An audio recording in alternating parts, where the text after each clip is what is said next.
Good afternoon friends. अच्छा, last lecture में हमने हाउस प्रॉपर्टी चैप्टर को कंटिन्यू किया था। पहले हम थोड़ा सा रिवाइज कर लेते हैं फटाफट से। देखो, हमने स्टार्ट किया था विद सेक्शन नंबर 22।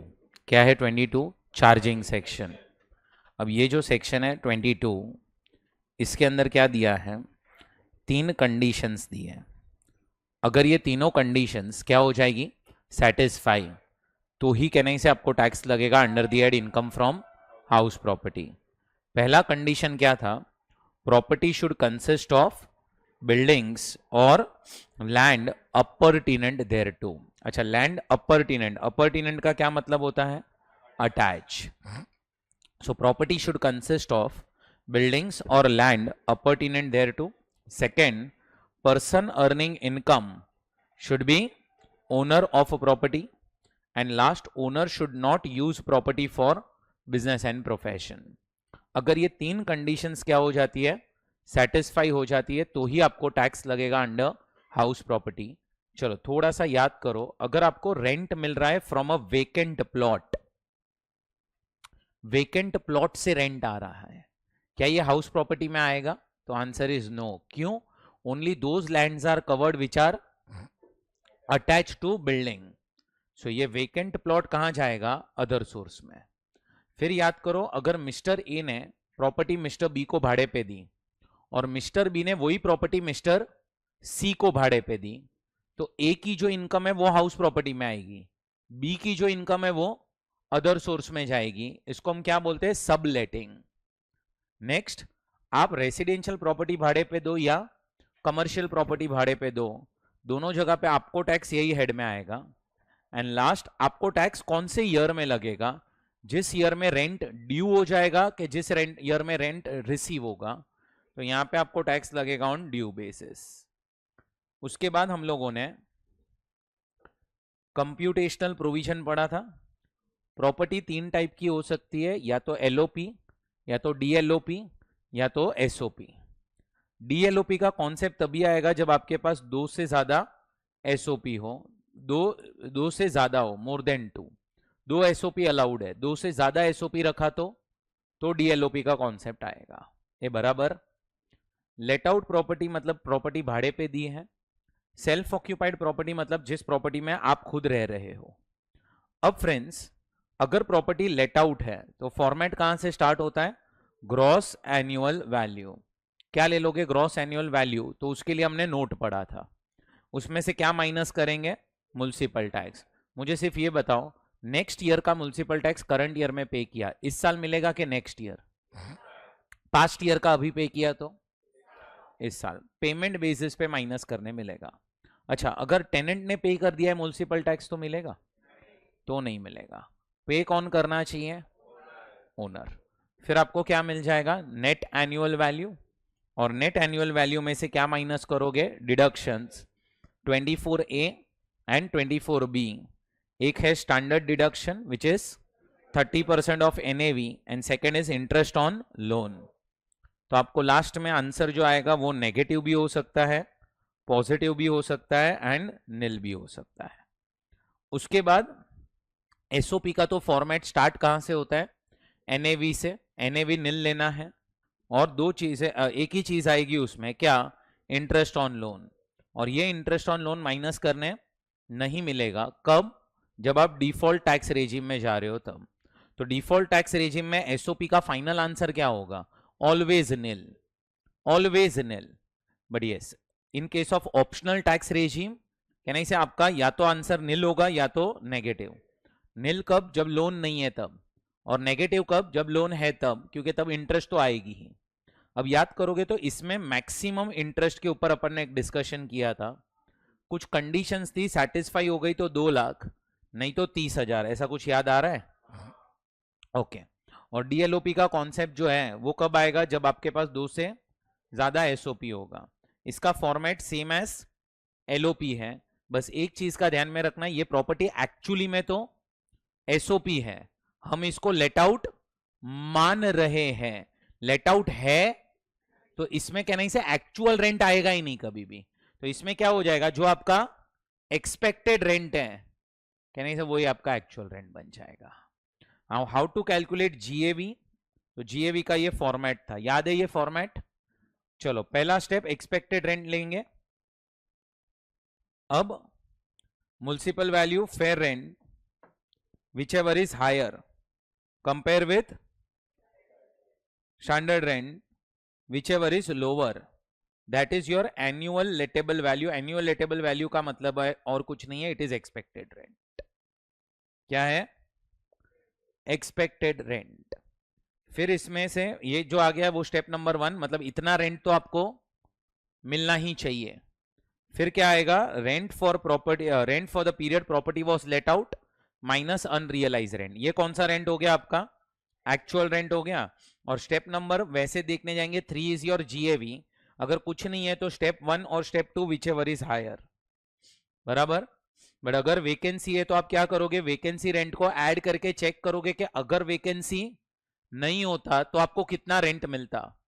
तो अगर आपको रेंट एक्सपेक्टेड रेंट से ज्यादा मिल जाता तो कहने से स्टेप नंबर 2 आपका जीएवी हो जाएगा, और कम मिलता तो स्टेप नंबर 1 आपका जीएवी होगा।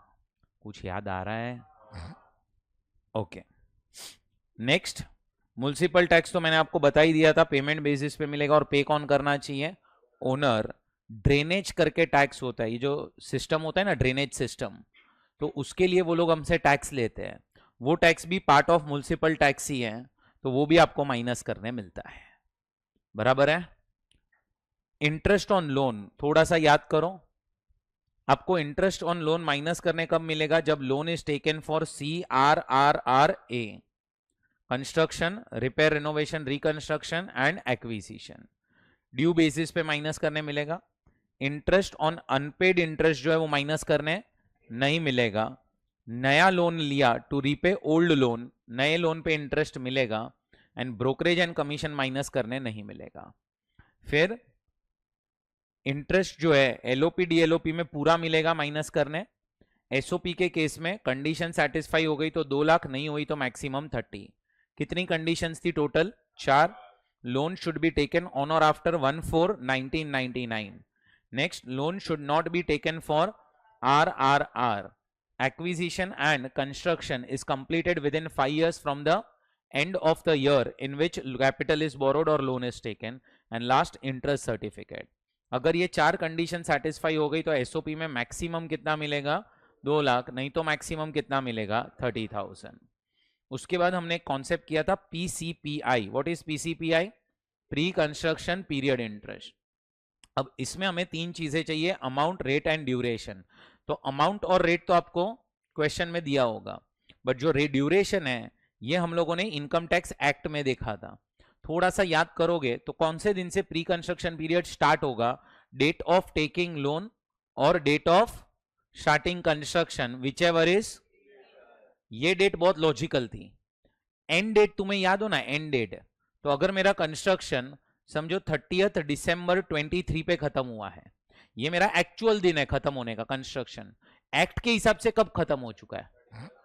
31 मार्च 23। जो 31 मार्च गया तब आपका कंस्ट्रक्शन खत्म हो चुका है। ऐसा कौन मानता है और क्यों ऐसा मानता है? तो याद करो, मैंने एक स्टेटमेंट बोला था कि जिस साल में आपका कंस्ट्रक्शन कंप्लीट हो रहा है वो साल की इंटरेस्ट को हम प्री और पोस्ट में डिवाइड नहीं करेंगे, सारी इंटरेस्ट कहां डाल देंगे?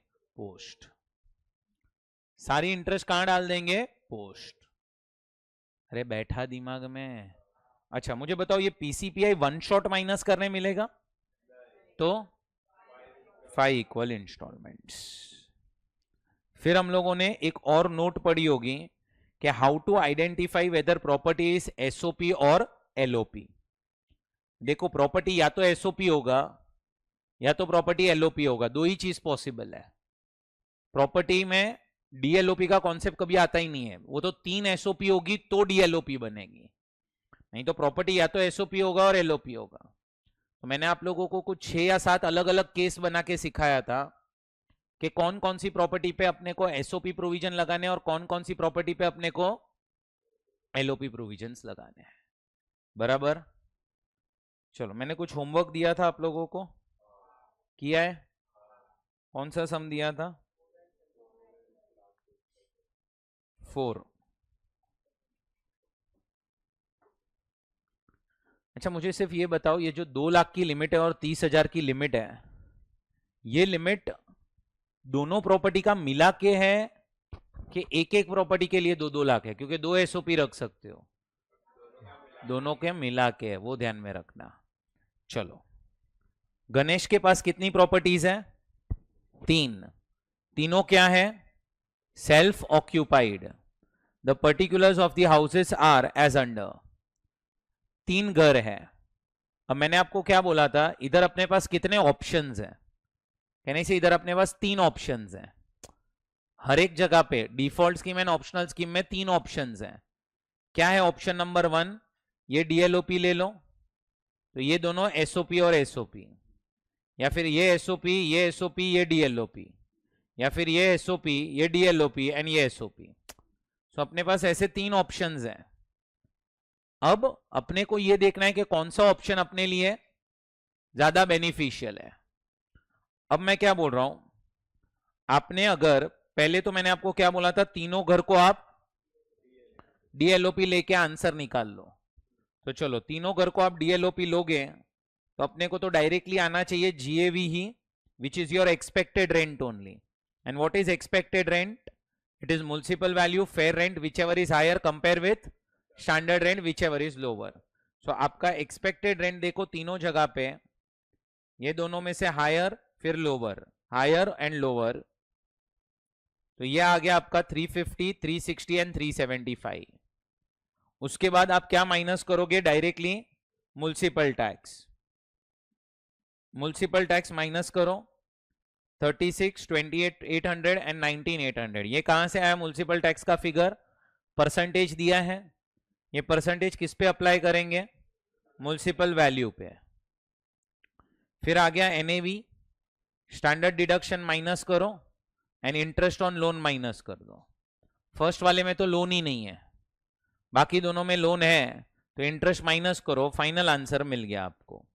मतलब अगर मैं हाउस नंबर 1 को डीएलओपी रखूं, अगर मैं रखूं, तो कहने से मेरा आंसर आएगा 219,800। अगर मैं हाउस 2 को डीएलओपी रखूं तो 176,840। एंड अगर मैं हाउस 3 को डीएलओपी रखूं तो 73,640। अब मैं क्या बोल रहा हूं, अब मेरे पास क्या क्या ऑप्शन है? Let us first discuss optional scheme ना। ऑप्शनल स्कीम में पहला मैं क्या कर सकता हूं, पहले घर को एसओपी ले लूं, दूसरे घर को एसओपी ले लूं, तो तीसरा डीएलओपी। तो डीएलओपी का तो आंसर मेरा आ चुका है, ये रहा 73,640। अब पहले घर को मैं अगर एसओपी लूंगा तो पहले घर में तो इंटरेस्ट ही नहीं है, तो पहले घर का फाइनल आंसर क्या? 0। सेकेंड घर में इंटरेस्ट है, कितनी है? 55। बोलो पूरा मिलेगा माइनस करने, तो क्यू 30 एसओपी है और रिपेयर्स के लिए है, एसओपी है रिपेयर्स के लिए है। तो अब देखो फर्स्ट ऑप्शन, पहला घर अगर मैंने एसओपी लिया, दूसरा घर एसओपी लिया और तीसरा डीएलओपी लिया, तो इट इज नील क्योंकि there is no interest. Second घर में 30,000 नेगेटिव और थर्ड का 73,640 जो ऊपर आंसर निकाला था मैंने, मेरा फाइनल आंसर आ जाएगा 43,640। अब मेरे पास दूसरा ऑप्शन क्या है, इसको एसओपी ले सकता हूं 176,840 वाले घर को, मतलब हाउस नंबर 2 को। तो हाउस नंबर 1 क्या हो जाएगा? एसओपी। एंड हाउस नंबर 3 क्या हो जाएगा? एसओपी। हाउस नंबर 1 की इंटरेस्ट कितनी? 0। हाउस नंबर 3 की इंटरेस्ट कितनी? 175, यानी से ये पूरा 175 मिलेगा मुझे। सो यहां पे 176,840 माइनस 175, 1840। एंड लास्ट वाला जो केस है उसमें क्या करूंगा मैं, पहले वाले घर को डीएलओपी लूंगा, तो पहले वाला घर डीएलओपी मतलब उसका आंसर 219,800। अब एक गड़बड़ मत करना इधर, सेकेंड वाला जो घर है वो रिपेयर के लिए है लोन, तो उसमें तो 30,000 ही मिलेगी, और दूसरे वाले की 175 पूरी मिल जाएगी थर्ड हाउस की, दोनों मिला के देखो 2,05,000 हो रहा है, आपको मिलेगा सिर्फ 2,00,000। तो आपका फाइनल आंसर कितना हो जाएगा 19,800। क्या बेनिफिशियल है तीनों में से? कहने से option number 2 is more beneficial, क्योंकि ऑप्शन नंबर 2 में क्या लिखा है, क्या आ रहा है आंसर फाइनल आपका 1840। क्लियर? चलो डिफॉल्ट स्कीम में आंसर्स क्या होंगे आपके, तो तुम्हें समझ में आ रहा है? डिफॉल्ट स्कीम में तो ये आ गए तीनों आंसर 1, 2 और 3। क्यों? एसओपी के फाइनल आंसर उधर नील नील नील, सब जगह नील ही आने वाला है एसओपी में। सो ये देख लो under default tax regime, first में 73,640, सेकंड में 176 एंड लास्ट में 219,800। सो अगर आप डिफॉल्ट स्कीम में जा रहे हो तो कौन सा बेनिफिशियल है? ऑप्शन 1 बेनिफिशियल है। एंड अगर आप ऑप्शनल स्कीम में जा रहे हो तो क्या बेनिफिशियल है? ऑप्शन 2। चलो अब आपके कुछ डाउट्स हो तो आप पूछ सकते हो इसमें। क्लियर है? कुछ डाउट है? तुम लोग है ना रिवाइज करके आया करो, क्योंकि अगर तुम रिवीजन नहीं करोगे तो कोई मतलब नहीं है फिर पढ़ने का, नहीं तो फिर छोड़ दो टैक्स, क्योंकि ये रिवीजन के बिना होने वाला ही नहीं है।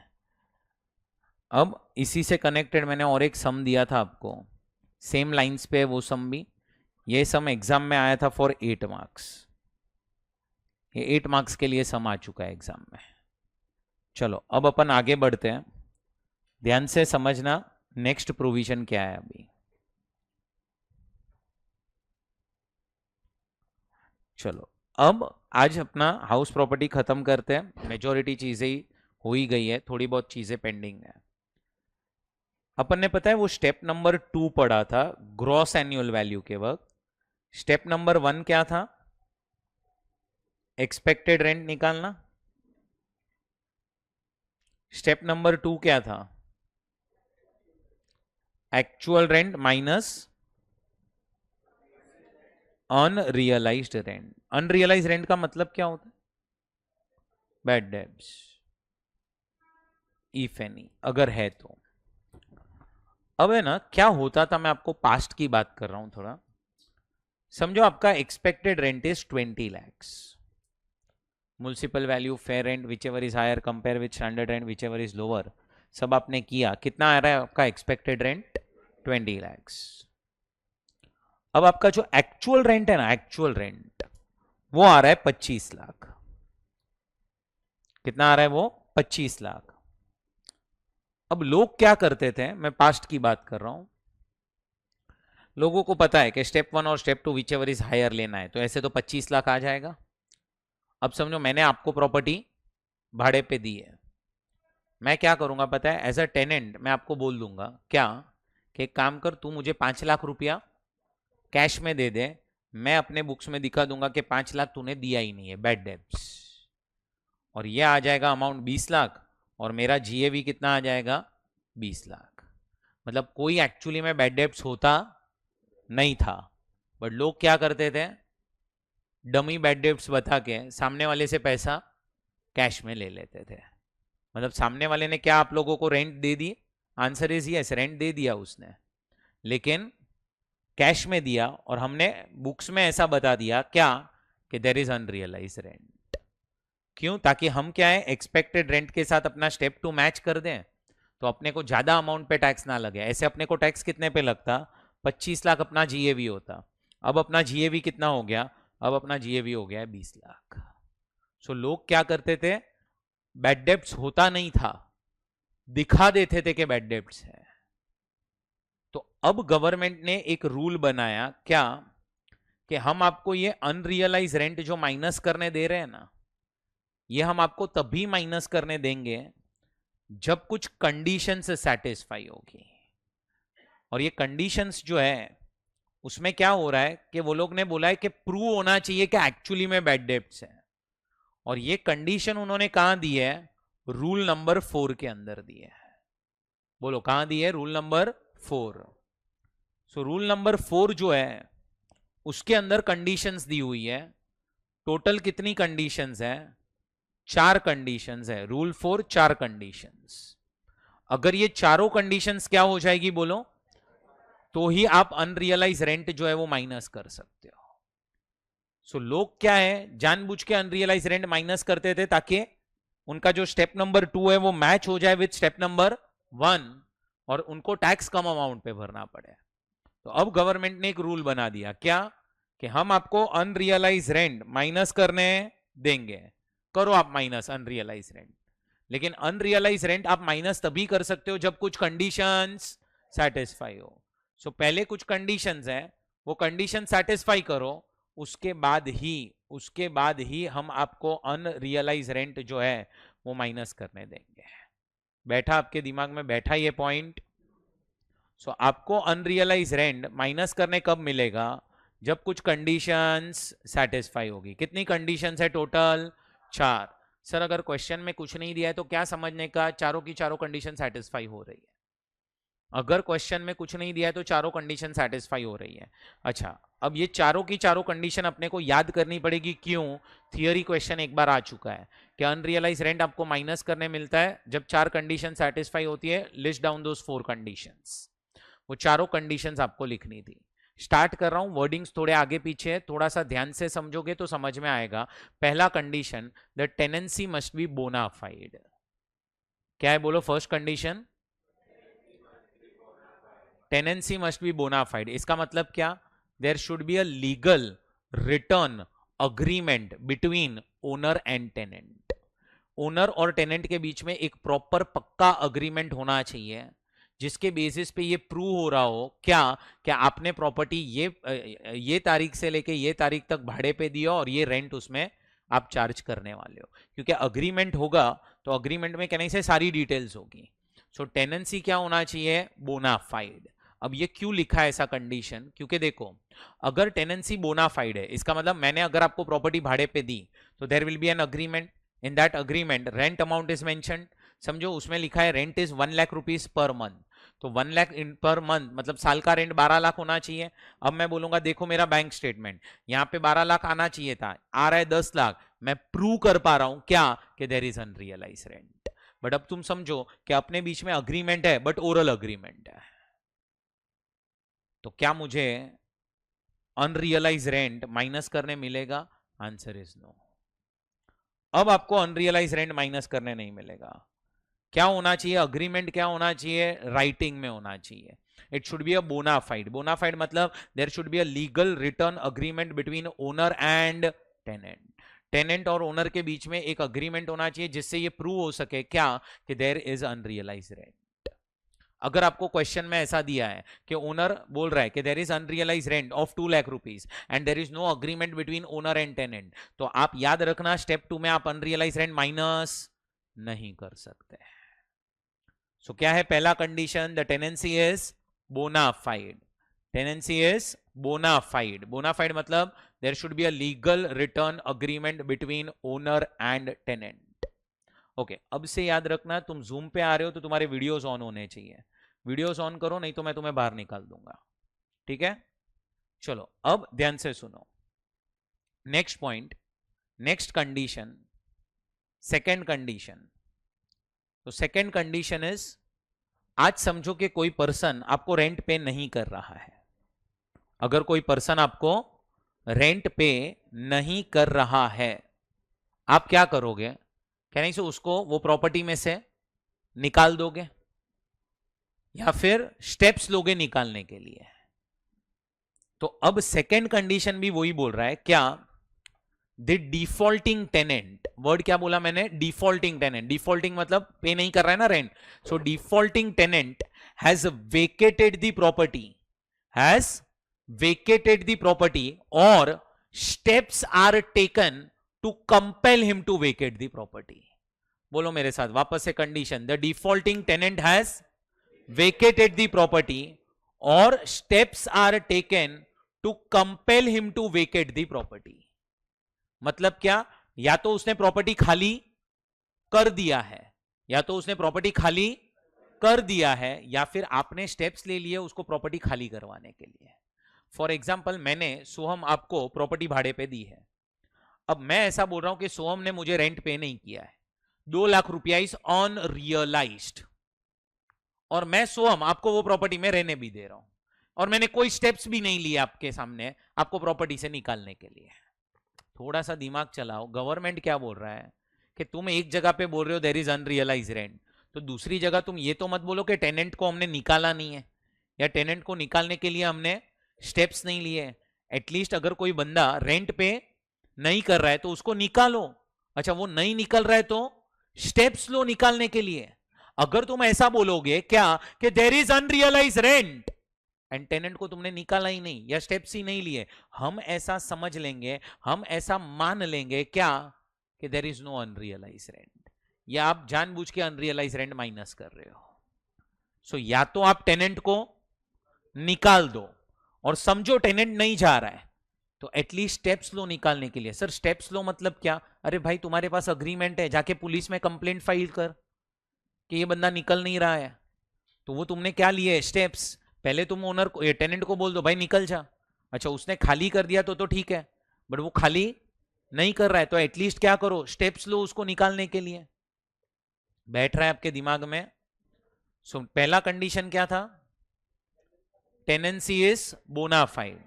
Second condition, defaulting tenant has vacated the property or steps are taken to compel him to vacate the property.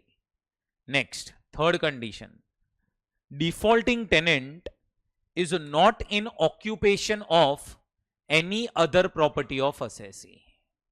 बोलो वापस से, क्या? defaulting tenant is not in occupation of any other property of assessee. अब इसका मतलब क्या? तो इसका मतलब यह है कि समझो मैंने एक प्रॉपर्टी आपको भाड़े पे दी, अब मैं बोल रहा हूं कि ये प्रॉपर्टी से there is unrealised rent of 2 lakhs। आप मुझे सोच के बताओ, क्या मैं आपको दूसरी प्रॉपर्टी कभी भाड़े पे दूंगा? अब समझो मैं दूसरी प्रॉपर्टी भी आपको भाड़े पे दे रहा हूं, तो इसका मतलब क्या हुआ कि नहीं से 100% फर्स्ट प्रॉपर्टी से रेंट मिल रहा होगा, तभी तो सेकंड प्रॉपर्टी दे रहा हूं। सो वो लोग ने यही प्रोविजन बनाया क्या कि अगर डिफॉल्टिंग टेनेंट के पास दूसरी प्रॉपर्टी भी है, किसकी? ओनर की, तो फिर ये हम आपको अनरियलाइज रेंट माइनस करने नहीं देंगे। हाँ, ऐसा हो सकता है क्या कि दोनों प्रॉपर्टीज भाड़े पे एक साथ दी है, तो दोनों में अनरियलाइज रेंट होगा। आप ऐसा तो नहीं बोल सकते कि एक प्रॉपर्टी में अनरियलाइज रेंट है और एक में नहीं है। सो आपका दोनों प्रॉपर्टी साथ में भाड़े पे गया है तो दोनों में अनरियलाइज रेंट होगा, एंड अगर एक मैंने भाड़े पे दिया और उसमें अनरियलाइज रेंट है तो कभी मैं आपको दूसरी प्रॉपर्टी दूंगा ही नहीं। अच्छा, मैं आपको दूसरी प्रॉपर्टी दे भी रहा हूं और बोल रहा हूं फर्स्ट प्रॉपर्टी से देयर इज अनरियलाइज रेंट, तो इसका मतलब तो कहने से there is no unrealised rent, मैं सिर्फ टैक्स बचाने की कोशिश कर रहा हूं और इसीलिए मैं अनरियलाइज रेंट माइनस कर रहा हूं। And last condition, legal proceedings are initiated for recovery of rent. मतलब क्या? मैंने लीगल प्रोसीडिंग स्टार्ट कर दिए। लीगल मतलब मेरे पास अग्रीमेंट था, मैं गया कोर्ट में, मैंने बोला ये बंदा मेरा रेंट नहीं पे कर रहा है, एटलीस्ट मैं अभी आपसे रेंट रिकवर तो करूं, एटलीस्ट जो लीगल वेज है उससे। समझो मैं ऐसा बोल रहा हूं कि there is unrealised rent of 2 lakh and मैंने कोई लीगल प्रोसीडिंग स्टार्ट ही नहीं की, इसका मतलब क्या हुआ कि नहीं से कोई रेंट होगा ही नहीं unrealised. So legal proceeding start हो जानी चाहिए। अगर आप लीगल प्रोसीडिंग स्टार्ट नहीं करोगे तो हम समझेंगे कि there is no unrealised rent, there is no unrealised rent. So total कितनी कंडीशंस है बोलो? 4। पहला कंडीशन क्या है? The tenancy is bona fide. Second condition क्या है? The defaulting tenant has vacated or steps have been taken to compel him to vacate the property. Third condition क्या है? The defaulting tenant is not in occupation of any other property of assessee. And last condition क्या है? Legal proceedings are initiated for recovery of rent. तुम्हें question में कभी कभी ऐसा देंगे क्या कि unrealised rent is 2 lakh rupees, defaulting tenant, sorry ये वाला, एक मिनट, हाँ, unrealized rent is 2 lakh, defaulting tenant has not vacated the property and steps are not taken to compel him to vacate the property. ऐसा आपको question में दिया होगा। इसका मतलब आप स्टेप 2 में जो अनरियलाइज रेंट माइनस कर रहे हो वो करोगे नहीं, वो नहीं करोगे आप लोग। क्यों नहीं करोगे? क्योंकि ये कंडीशन सेटिस्फाई नहीं हुई है। कभी कभी आपको ऐसा देंगे कि अनरियलाइज रेंट 2 लाख है एंड फिर लिखा होगा defaulting tenant is in occupation of any other property of assessee. नहीं करना माइनस। बोलो समझा? सो ये आपका ट्रीटमेंट है ऑफ अनरियलाइज्ड रेंट। अब मैं और एक सेक्शन करवा रहा हूं, ध्यान से सुनो। अभी तो अनरियलाइज रेंट माइनस करने कब मिलेगा वो मैंने सिखाया आपको। अब एक सेक्शन आ रहा है, सेक्शन नंबर 25A। ये सेक्शन क्या बोल रहा है कि कल उठ के रिकवरी भी तो हो सकती है ऑफ अनरियलाइज रेंट। बोलो क्या हो सकती है? रिकवरी हो सकती है किसकी? अनरियलाइज्ड रेंट की। रिकवरी मतलब पैसा मिल सकता है ना कल उठ के। अब 25A दो चीजों को कवर करता है, एक रिकवरी ऑफ अनरियलाइज रेंट, दूसरा यही सेक्शन में दिया गया है recovery of arrears of rent. Recovery of unrealised rent and recovery of arrears of rent, दोनों यहीं पे दिया है। अच्छा, now what is recovery of unrealised rent? तो ये तो सिंपल है, बैड डेब्ट्स हुआ था, अब उसकी रिकवरी हुई है, सो वो तो समझ में आता है। बट क्वेश्चन क्या है कि sir what is recovery of arrears of rent? Arrears of rent क्या है ये मैं बाद में एक्सप्लेन करता हूं, पहले मैं 25A सिखाता हूं। दिमाग में डाल दो, 25A में दो चीजें दी गई है। Number 1 recovery of unrealised rent and number 2 recovery of arrears of rent. Provision दोनों के सेम है, सिंपल प्रोविजन है। क्या कि जिस भी टाइम पे आपको अनरियलाइज रेंट रिकवर हुआ, जिस भी ईयर में आपको अनरियलाइज रेंट रिसीव्ड या फिर अरियर्स ऑफ रेंट मिला, अरियर्स ऑफ रेंट रिसीव्ड, एक काम करो, ये जो रिसीव्ड है वो ले लो, इसमें से डायरेक्टली माइनस करो क्या? स्टैंडर्ड डिडक्शन कितना? 30%। जो बैलेंस बचा वो टैक्सेबल, खत्म प्रोविजन। मतलब जिस भी साल में आपको रिकवरी हो गई कई कौन सी चीज की? अनरियलाइज रेंट की, या जिस भी साल में आपको अरियर्स ऑफ रेंट मिलेगा वो साल में क्या कर देना? टैक्स। वो साल में टैक्स कितना टैक्स करोगे? 70%। 30% क्या ले लोगे? Standard deduction. 30% स्टैंडर्ड डिडक्शन ले लोगे। बहुत सिंपल सा प्रोविजन है, जिस भी ईयर में मिला वो ईयर में 70% टैक्स। अब आपको क्वेश्चन में कैसा दिया होगा? ऐसा लिखा होगा recovery of unrealised rent 2 lakh rupees, और ब्रैकेट में लिखा होगा लीगल एक्सपेंसेस 50,000। मतलब क्या? देखो, जब अनरियलाइज रेंट हुआ था तब आप लोगों ने कहने से केस वेस फाइल किया होगा टेनेंट पे, केस और सब फाइल किया होगा, तो आपके कुछ ना कुछ लीगल खर्चे हुए रहेंगे। लीगल खर्चे आपके कितने हुए? 50,000। और अब रिकवरी कितनी हुई? 2 लाख। आप क्या करोगे? 2 लाख में से 60,000 माइनस करोगे। कैसे 60,000? अबे भाई 30% स्टैंडर्ड डिडक्शन। तो सर ये लीगल खर्चों को क्या करना है? इग्नोर। क्यों इग्नोर? मिल रहा है ना स्टैंडर्ड डिडक्शन अपने को। जब स्टैंडर्ड डिडक्शन मिलता है तो हम रिपेयर का खर्चा, इंश्योरेंस का खर्चा, लीगल खर्चा कुछ माइनस नहीं करता है, फ्लैट स्टैंडर्ड डिडक्शन। सर हमारे लीगल खर्चे कुछ भी नहीं हुए तो भी स्टैंडर्ड डिडक्शन मिलेगा ही, तो भी स्टैंडर्ड डिडक्शन तो मिलेगा ही। वो दिमाग में डाल दो आप लोग, ये बैठा दिमाग में आपके।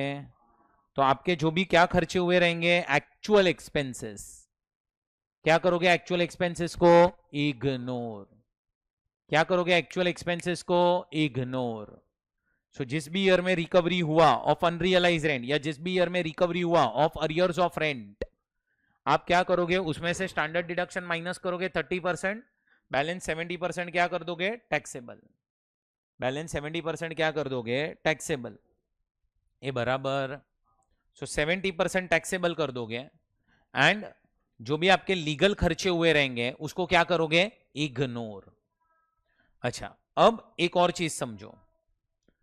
समझो कि 2021 में अनरियलाइज रेंट हुआ था, मतलब ये ईयर में बैड डेब्ट्स हुआ, 4 कंडीशन आपकी सेटिस्फाई हो गई जो मैंने अभी सिखाई, तो आपने स्टेप 2 में एक्चुअल रेंट में से अनरियलाइज रेंट माइनस कर दिया होगा। फिर है ना 22-23 में आपने यही वाली हाउस प्रॉपर्टी को बेच दिया, मतलब अब आप वो हाउस प्रॉपर्टी के ओनर नहीं हो। एंड 24-25 में यही हाउस प्रॉपर्टी से आपको रिकवरी हुआ ऑफ अनरियलाइज रेंट, मतलब जिस साल में आप ओनर नहीं हो वो साल में रेंट को क्या हो गई, रिकवरी। अब प्रॉब्लम कहां पे आ रहा था, मैंने आप लोगों को चार्जिंग सेक्शन पढ़ाया था 22, पता है ये हेड में आप तभी आ सकते हो जब आप प्रॉपर्टी के ओनर हो। अभी क्या हो रहा है, यहां पे आप प्रॉपर्टी के ओनर नहीं हो, प्रॉपर्टी के ओनर नहीं हो, लेकिन सेक्शन 25A ने है ना 25A, इसने क्या लिख दिया है कि ये इनकम हम तो भी हाउस प्रॉपर्टी में ही टैक्स करेंगे। अगर ये पॉइंट नहीं लिखा होता ना कहां पे 25A में, तो ये इनकम कहां जाती पता है, अदर सोर्स में। बट 25A ने स्पेसिफिकली बोल दिया क्या कि even if you are not the owner, still this recovery is taxable under the head income from house property। कहां पे टैक्सेबल है बोलो, इनकम फ्रॉम, एक मिनट, दो चीजें कवर्ड है 25A में। पहली चीज क्या कवर्ड है, रिकवरी ऑफ, सेकेंड चीज क्या कवर्ड है, रिकवरी ऑफ। अब ये दो चीजें पे आपको टैक्स लगेगा, कौन से ईयर में टैक्स लगेगा, ऑब्वियसली बात है जब मिलेगा तब वो ईयर में टैक्स लगेगा। कितना स्टैंडर्ड डिडक्शन मिलेगा, 30%। अगर कुछ लीगल खर्चे हुए रहेंगे तो क्या करेंगे, कोई और भी खर्चे अगर दिए, लीगल खर्चों के अलावा वैसे तो कुछ होगा नहीं, बट कुछ और भी खर्चे दिए तो इग्नोर, क्या मिलेगा, फ्लैट स्टैंडर्ड डिडक्शन, कितना, 30%। अच्छा, अगर आपने प्रॉपर्टी उसके पहले बेच दी है और फिर आपको रिकवरी हुई है ऑफ अनरियलाइज रेंट या रिकवरी हुई है ऑफ अरियर्स ऑफ रेंट, क्या हो जाएगा, तो भी यही हेड में टैक्सेबल होगा। Even if you are not the owner, still recovery of unrealised rent and recovery of arrears of rent is taxable under this head. अब मुझे सिर्फ एक ही चीज एक्सप्लेन करना है, क्या, what is arrears of rent. Unrealised rent आपको पहले से ही पता है, बैड डेब्ट्स, कल उठ के उसकी रिकवरी हुई तो it is recovery of bad debts. But अब what is arrears of rent, वो मुझे आपको एक्सप्लेन करना है। ध्यान से समझना, मैं आपको अरियर्स ऑफ रेंट अभी एक्सप्लेन करने जा रहा हूं। समझो मेरे पास एक प्रॉपर्टी है और वो प्रॉपर्टी मैंने आप लोगों को भाड़े पे दी, मैंने 3 साल का आपके साथ अग्रीमेंट बनाया है और 3 साल के लिए रेंट फिक्स हुआ है 30,000 पर मंथ। मैंने आपके साथ आज अग्रीमेंट बनाया 3 साल का, 30,000 पर मंथ रेंट फिक्स हुआ अपना, और अब ये प्रॉपर्टी मैंने आपको भाड़े पे दी और अब मैं चला गया आउटसाइड इंडिया, मैं वहां पे सेटल होने वाला हूं। अब मैं चला गया हूं आउटसाइड इंडिया, 1 साल खत्म हुआ, आप मुझे हर महीने 30 पे कर रहे थे, रेगुलरली पे कर रहे थे। 2 साल खत्म हो गए, तीसरा साल भी खत्म हो गया। अब 4th ईयर स्टार्ट हुआ, 4th ईयर अग्रीमेंट को रिन्यू करने का टाइम आ चुका था, बट मैं कहां पे था, मैं अब्रॉड में था अभी। सो मैं आउटसाइड इंडिया था और अग्रीमेंट का रिन्यू करने का टाइम आ गया था। अब मैं वहां से आ नहीं सकता हूं अभी, और मुझे क्या चाहिए था कि आप ही ये प्रॉपर्टी में भाड़े पे रहो। क्यों, रेगुलरली आप रेंट पे कर रहे हो, और आपको भी चाहिए था कि यही प्रॉपर्टी में आप भी रुको। क्यों, क्योंकि ओनर का कोई मगजमारी नहीं है, ओनर है ही नहीं यहाँ पे, ओनर अब्रॉड में है। सो अब क्या हो चुका कि आपको यही चाहिए क्या, कि आप भी ये प्रॉपर्टी में रुको, मुझे भी यही चाहिए कि आप ही रुको, क्योंकि रेगुलरली रेंट पे कर रहे हो। 4th ईयर जब स्टार्ट होने वाला था ना, मैंने आपको फोन किया, मैंने आपको बोला कि देखो भाई मेरे पास अभी टाइम नहीं है कि मैं आके अग्रीमेंट बनाऊं, आप रहो वहां पे, कोई दिक्कत नहीं है, लेकिन अपन सिर्फ अभी फोन पे रेंट फिक्स कर लेते कितना है, क्योंकि लास्ट 3 साल से मैंने तो रेंट बढ़ाया नहीं है, तो अभी अपन रेंट फिक्स कर लेते हैं। तो आपने मुझे बोला आप बताओ कितना रेंट चाहिए, तो मैंने बोला मेरे को अभी 35,000 चाहिए होगा पर मंथ। तो आपने मुझे क्या बोला कि नहीं नहीं 35,000 हम पे करने के लिए रेडी नहीं है, हम तो सिर्फ 32,000 पे करने के लिए रेडी है। कितना? 32। ये ओनर ने कोट किया है, टेनेंट क्या बोल रहे हैं? 32। अब अपना फोन पे बात हुआ, बट अपन कहीं पे भी यू कैन से एक जगह पे मीट नहीं कर पाए कि ये रेंट फिक्स करे अपन। तो अब क्या हुआ कि मैंने आपको क्या बोला फोन पे, लास्ट अपना जो बात हुआ वो ऐसा हुआ कि चल भाई तू एक काम कर, 32 पे करना स्टार्ट कर, मैं जब इंडिया आऊंगा ना बैठ के बात करेंगे, 35 नहीं रखेंगे बट 32 भी नहीं रखेंगे, बीच में कुछ फिगर देख लेंगे क्या है। अभी तू 32 के हिसाब से पे करना चालू तो कर दे। आपने भी बोला चलो ठीक है, बढ़ बढ़ के क्या अभी 1,000-1,500 रुपया बढ़ेगा। आपने बोला चलो देख लेंगे क्या है। 4th ईयर में आपने मुझे 32 के हिसाब से पे किया, 5th ईयर में भी आपने मुझे 32 के हिसाब से ही पे किया। अब जैसे ही 6th ईयर स्टार्ट हुआ ना, वो टाइम पे समझो मैं इंडिया में आया और फिर अपना डिस्कशन हुआ और फाइनली समझो रेंट फिक्स हुई 33,000 पर मंथ। बट तुम थोड़ा सा अगर समझ पा रहे हो तो ये रेंट फिक्स कौन से ईयर में हुई है? 6th ईयर में। बट तुम्हें समझ में आ रहा है ये रेंट होगी with effect from 4th year. मतलब क्या? 4th ईयर की भी रेंट 33, 5th ईयर की भी रेंट 33 एंड 6th ईयर की भी 33। अब तुम्हें अगर समझ में आ रहा हो तो आपने 4th ईयर में मुझे कितना दिया है? 32। 5th ईयर में कितना दिया है? 32। तो अब आप क्या करोगे पता है? 33,000 इंटू 12 तो मुझे दो गई, ये 6th ईयर का रेंट हो गया। बट मैं क्या बोल रहा हूं, 1000 इंटू 12 प्लस 1000 इंटू 12, ये कौन सा? 4th ईयर का 1,000 रुपया एक्स्ट्रा एंड 5th ईयर का 1,000 रुपया एक्स्ट्रा। मतलब कहने से ये 24,000 रुपया तुम मुझे और पे करोगे, क्योंकि एक्चुअली में अपनी रेंट यहां से 33 है। भले ही वो बड़ी कब है? 6th ईयर में, बट वो बड़ी कौन से ईयर से है? 4th ईयर से। अगर तुम्हें समझ में आ रहा हो, there is increase in rent and effect of this increment is retrospective. Effect of this increment is retrospective. whenever there is increase in rent and effect is retrospective, can I say you will be receiving rent of past years in current year. This rent was not taxed in past year. This rent is known as arrears of rent. वापस से एक line में बोल रहा हूं, rent बढ़ी है, कब बढ़ी? करंट ईयर में। बढ़ी कब से? 4th ईयर से। मतलब there is increase in rent, effect of increment is retrospective. whenever there is increase in rent retrospectively, you will be receiving rent of past years in current year. तो जो भी आपको past year की rent current year में मिली उसको हम क्या बोलेंगे? Arrears of rent. क्या ये 24,000 रुपया जो मिला, क्या उस पर टैक्स लगा है? टैक्स? तो आंसर इज नो, इस पे टैक्स नहीं लगा ना ये 24,000 पे। तो क्या करेंगे? जिस ईयर में मिला वो ईयर में टैक्स कर देंगे। प्रोविजन सेम है अरियर्स ऑफ रेंट का, जो मैंने आपको अभी अनरियलाइज रेंट में सिखाया, पूरा प्रोविजन कॉपी पेस्ट सेम है।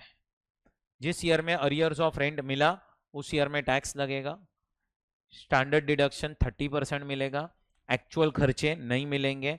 एंड समझो ऐसा हुआ कि आपने प्रॉपर्टी बेच दिया और उसके बाद अरियर्स ऑफ रेंट मिला तो भी क्या हो जाएगा?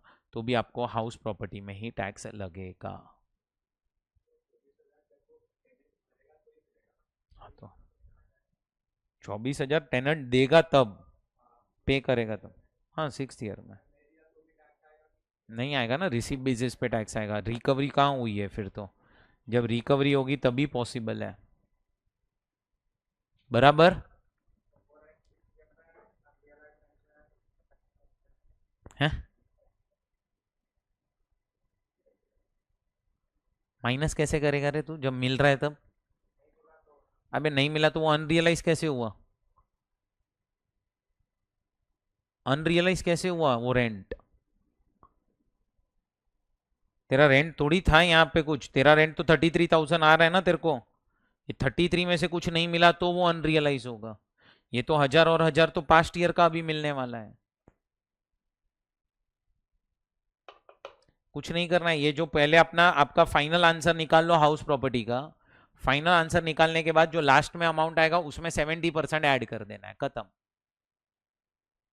फॉर्मेट में कुछ मत करना। स्टेप 1, स्टेप 2, स्टेप 3, स्टेप 4 जो भी है, municipal tax, NAV, standard deduction, interest on loan, सब माइनस करके फाइनल आंसर आया।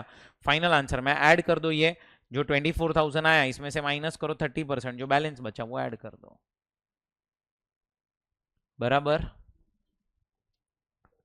हाँ।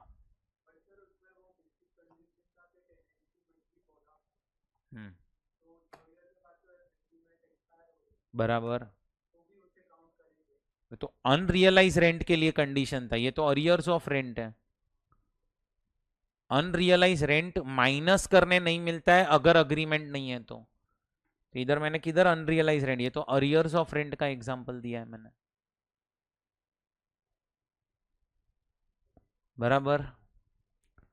Arrears of rent, unrealised rent, इसकी क्या हुई है बोलो, recovery. Number 1 taxable in the year of receipt और रियलाइजेशन। नंबर 2 स्टैंडर्ड डिडक्शन मिलेगा 30%। Actual expenses, example legal expenses are to be ignored.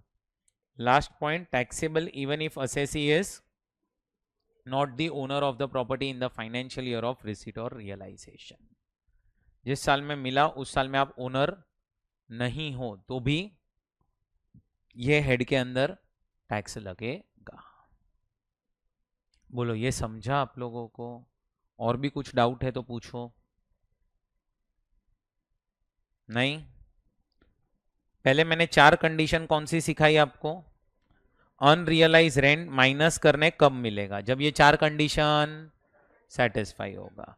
और अभी क्या पढ़ाया? Recovery of unrealised rent and recovery of arrears of rent. चलो पहले इतना लिख लेंगे आप लोग, ट्रीटमेंट ऑफ अनरियलाइज रेंट। ध्यान दो भी,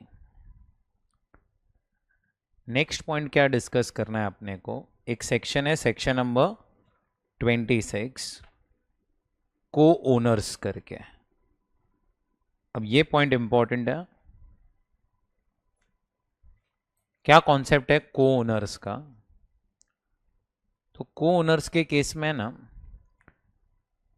कॉन्सेप्ट ऐसा है कि अगर समझो एक प्रॉपर्टी है और वो एक प्रॉपर्टी 2 से 3 लोगों ने जॉइंटली खरीदी हुई है मिलके, तो समझो मैं हूं, सोहम है, ऐसे हम दोनों ने मिलके एक प्रॉपर्टी परचेज की। तो अब हम दोनों ओनर है प्रॉपर्टी के, we are joint owners, we are co owners of the property. अब अगर property is co owned property, it is jointly owned property, तो फिर आप कैलकुलेशन कैसे करोगे? तो उन्होंने बहुत ही सिंपल कैलकुलेशन रखा है, और इधर मैं आप लोगों को एक छोटा सा टैक्स प्लानिंग भी सिखा सकता हूं, ध्यान से सुनना। अगर property is jointly owned property, it is co owned property, आप चेक करो कि क्या प्रॉपर्टी लेट आउट है कि क्या प्रॉपर्टी सेल्फ ऑक्यूपाइड है। समझो मैंने और सोहम ने मिलके एक प्रॉपर्टी ली और वो प्रॉपर्टी हमने भाड़े पे दे दी। अब है ना तुम लोगों को भाड़ा आना स्टार्ट हो जाएगा, हमें बहुत सिंपल कैलकुलेशन करना है। क्या इन्होंने बोला आप सोचो ही मत ऐसा कि क्यों को ओनर्स है, आप ऐसा ही सोचो क्या कि there is only one owner of the property, there is only one owner of the property. ये सोच के आप फाइनल आंसर निकाल लो, और जो फाइनल आंसर आएगा ना आंसर, उसको डिवाइड कर देना इन the ratio of co ownership. Ratio हमेशा 50-50 नहीं होगा, डिपेंड करता है किसने कितना इन्वेस्ट किया है। It can be 60-40, it can be 30-70, वो डिपेंड करेगा, वो क्वेश्चन में लिखा होगा। अभी तक जितने भी सम्स आए हैं उसमें रेशियो इक्वल था, बट अब ऐसा समझना नहीं कि इक्वल होगा, वो डिपेंड करता है। सर ऐसा भी हो सकता है कि 3 ओनर हो प्रॉपर्टी के, पॉसिबल 3 ओनर होंगे। समझो मेरे पास 30% है, आपके पास 40% है और कलश के पास 30% है, तो फिर क्या हो जाएगा, वापस से फाइनल आंसर निकाल लो ना। आप ऐसा ही समझो ना, 3 ओनर है ही नहीं, एक्सपेक्टेड रेंट लो, एक्चुअल रेंट लो, वैकेंसी है तो वो ऐड करो, चेक करो जीएवी क्या है, municipal tax minus NAV, standard deduction, interest on loan, final answer जो आया डिवाइड कर देना इन the ratio of co ownership. बैठा दिमाग में? बट अगर प्रॉपर्टी क्या है बोलो, सेल्फ ऑक्यूपाइड है, एसओपी है। अब ये पॉइंट बराबर से सुनना, अगर आपने प्रॉपर्टी सेल्फ ऑक्यूपाई रखा है ना, एसओपी, तो आपको कैलकुलेशन जो है ना सारे ओनर्स का अलग अलग करना है। पहले तो थोड़ा सा अपना दिमाग चलाओ, सारे ओनर्स में आएगा क्या, एक ही चीज तो आएगी, क्या, इंटरेस्ट ऑन लोन। सारे ओनर्स का अलग अलग करना है, तो सोम आपका कैलकुलेशन अलग होगा, मेरा कैलकुलेशन अलग होगा। क्वेश्चन आ रहा है क्यों अलग होगा कैलकुलेशन, वाई? बहुत सिंपल, अपन ने ना एसओपी में पता है वो लिमिट पड़ी थी कि या तो आपको इंटरेस्ट 2 लाख माइनस करने मिलता है या तो 30,000। अब ये जो लिमिट है ना, लिमिट 2 लाख की एंड 30,000 की, ये लिमिट पर ओनर है ना कि पर प्रॉपर्टी। मतलब अगर एक ही प्रॉपर्टी के 2 ओनर है, तुझे भी 2 लाख मिलेगा और मुझे भी 2 लाख मिलेगा। 4 ओनर है तो चारों को 2 लाख। मतलब अब तुम फ्यूचर में कभी भी प्रॉपर्टी खरीदने जाओ ना, खरीदने, तो इतना याद रखो, खुद के नाम पे तो खरीद रहे हो अगर, अकेले के नाम पे, तो इट इज ऑलवेज एडवाइजेबल कि घर के अंदर जितने भी मेंबर्स अर्निंग मेंबर्स है ना, उनका भी नाम डाल दो। मतलब आप जॉइंट ओनरशिप ले लो।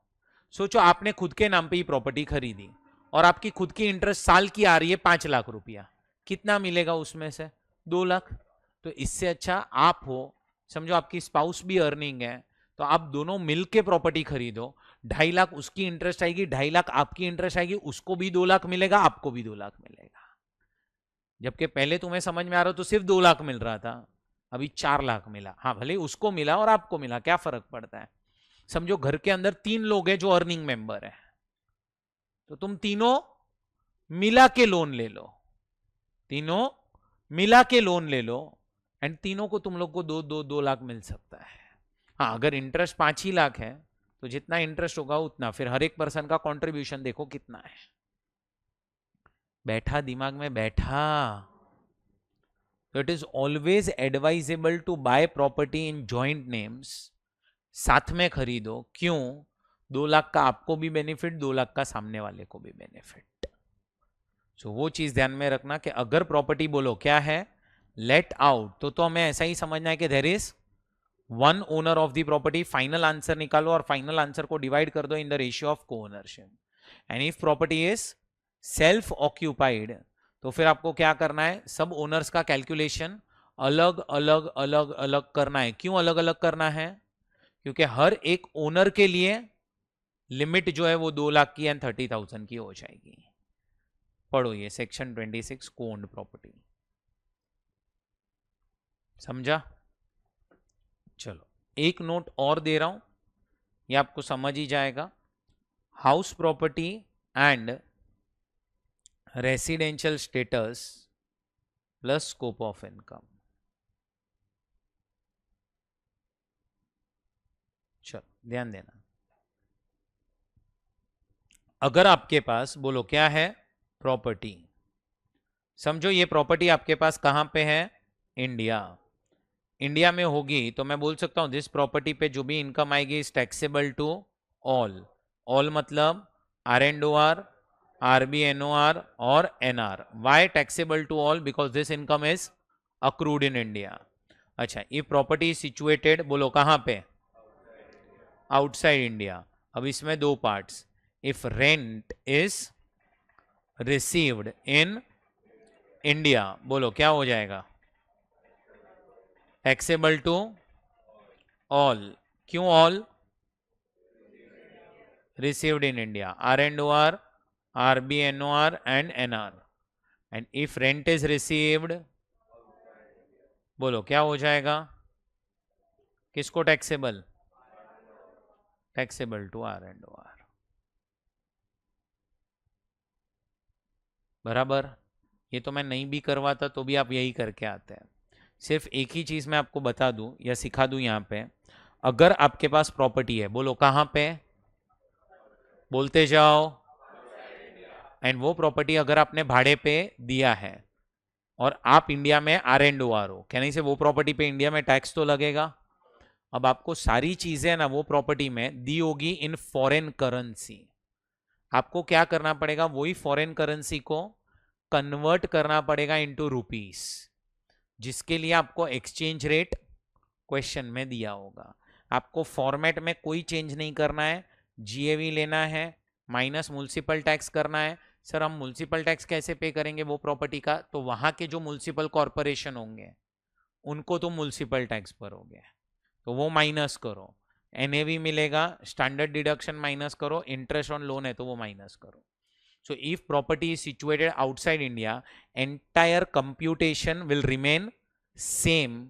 सिर्फ एक ही चीज, आपको सारी चीजें दी गई होगी in foreign currency, you convert that into rupees and for that exchange rate will be given in question. So ये आपका और एक पॉइंट खत्म हो चुका, house property and residential status का पॉइंट। ये देखो, property if situated in India it is taxable to all, that is R&OR, RB, NOR and NR.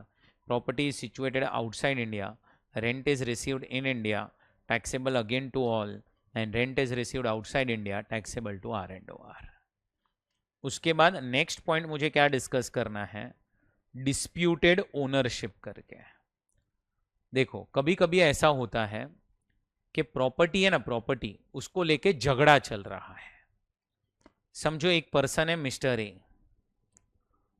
अब मिस्टर ए के दो रिलेटिव्स हैं, mister X and mister Y. Mister A जो है ना उसकी डेथ हो गई, और समझो मिस्टर ए का कोई विल नहीं था। अब ये दोनों रिलेटिव आ गए, क्या बोल रहे हैं कि ये प्रॉपर्टी मेरी है, ये प्रॉपर्टी मेरी है। सो इसके पास एक हाउस प्रॉपर्टी था, हाउस प्रॉपर्टी को लेके अब दोनों लोग क्या कर रहे हैं, फाइट। सो अब कौन सी चीज डिस्प्यूट में है, ओनरशिप ही डिस्प्यूट में है।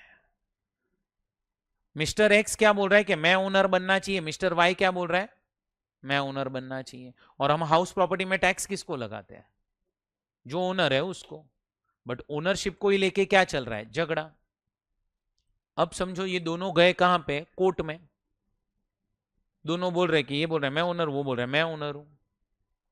अब कोर्ट में केस जब जाता है, आपने सुना ही होगा कोर्ट में क्या होता है, तारीख पे तारीख मिलती है। सो कोर्ट में कोई ऐसा नहीं है कि आप गए और डिसीजन आज का आज ही दे देंगे। आज हियरिंग हुआ तो मैं नेक्स्ट डेट देंगे, नेक्स्ट हियरिंग हुआ वापस से नेक्स्ट डेट देंगे। अब कोर्ट का डिसीजन आने में 1 साल भी लग सकता है, 2 साल भी लग सकता है, 10 साल भी लग सकते हैं, 15 और 20 साल भी लग सकते हैं। अभी क्वेश्चन क्या आ रहा है, 15-20 साल अगर लग गए कोर्ट के डिसीजन आने में, कोर्ट बाद में बताएगा, 15-20 साल बाद पता चला कि ये ओनर है या ये ओनर है, हम थोड़ी वेट करेंगे 15 या 20 साल तक कि हम टैक्स किससे ले।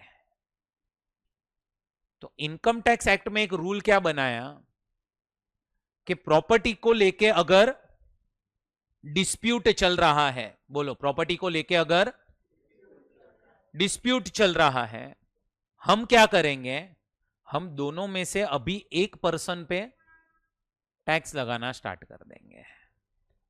कौन से बेसिस पे टैक्स लगाएंगे, तो हम ये देखेंगे कि प्रॉपर्टी का पोजेशन किसके पास है, या प्रॉपर्टी अगर भाड़े पे है तो दोनों में से रेंट कौन रिसीव कर रहा है। शॉर्ट में ignore ownership on the basis of other factors. बोलो क्या, on the basis of other factors we will decide कि हमें दोनों में से किससे टैक्स लेना चाहिए। समझो अभी मिस्टर एक्स जो है उससे हमने टैक्स लेना स्टार्ट कर दिया, और 15 साल बाद डिसीजन आया क्या कि मिस्टर एक्स ही ओनर है, तो कहने से प्रॉब्लम सॉल्व हो गई अपनी। पर पता चला 15 साल बाद क्या mister X owner, mister Y owner है। अब क्या करेंगे, तो हम मिस्टर एक्स से जो भी टैक्स लिया था ना हमने, वो उसको हम रिफंड कर देंगे, और मिस्टर वाई जो है उससे हम टैक्स लेना स्टार्ट कर देंगे। बैठा दिमाग में, सो गवर्नमेंट क्या बोल रहा है कि हम जब तक ओनरशिप डिस्प्यूट में है तब तक हम वेट नहीं करेंगे टैक्स कलेक्शन का। हम तो दोनों में से किसी एक को ओनर मान के टैक्स लगाना स्टार्ट कर देंगे। बाद में जब कोर्ट का डिसीजन आएगा तब देखेंगे क्या करना है। क्योंकि अगर सोचो कोर्ट का डिसीजन 50 साल तक नहीं आया तो इनकम टैक्स एक्ट थोड़ी 50 साल वेट करेगा, वो तो अभी से ही आपसे टैक्स लेना स्टार्ट कर देगा। सो ये आपका डिस्प्यूटेड ओनरशिप का कॉन्सेप्ट कंप्लीट हुआ। और एक कॉन्सेप्ट पढ़ा रहा हूं, फिर साथ में लिख लेंगे। Property held as stock in trade. अब ये पॉइंट थोड़ा सा बराबर से समझो। ये पॉइंट किसको एप्लीकेबल है? तो ये पॉइंट एप्लीकेबल है, ये जो पॉइंट है वो एप्लीकेबल है जो लोग कंस्ट्रक्शन बिजनेस में एंगेज है ना उनके लिए। किसको एप्लीकेबल है बोलो? जो लोग कंस्ट्रक्शन बिजनेस में एंगेज है। अब ये लोग है ना थोड़ा सा प्लानिंग कर रहे थे टैक्स बचाने का। कैसे प्लानिंग कर रहे थे वो समझो। समझो कि मिस्टर ए है, मिस्टर ए कंस्ट्रक्शन बिजनेस में एंगेज है। अच्छा तो मुझे बताओ आपके लिए प्रॉपर्टी क्या हो गई? प्रॉपर्टी स्टॉक इन ट्रेड हो गई, स्टॉक इन ट्रेड।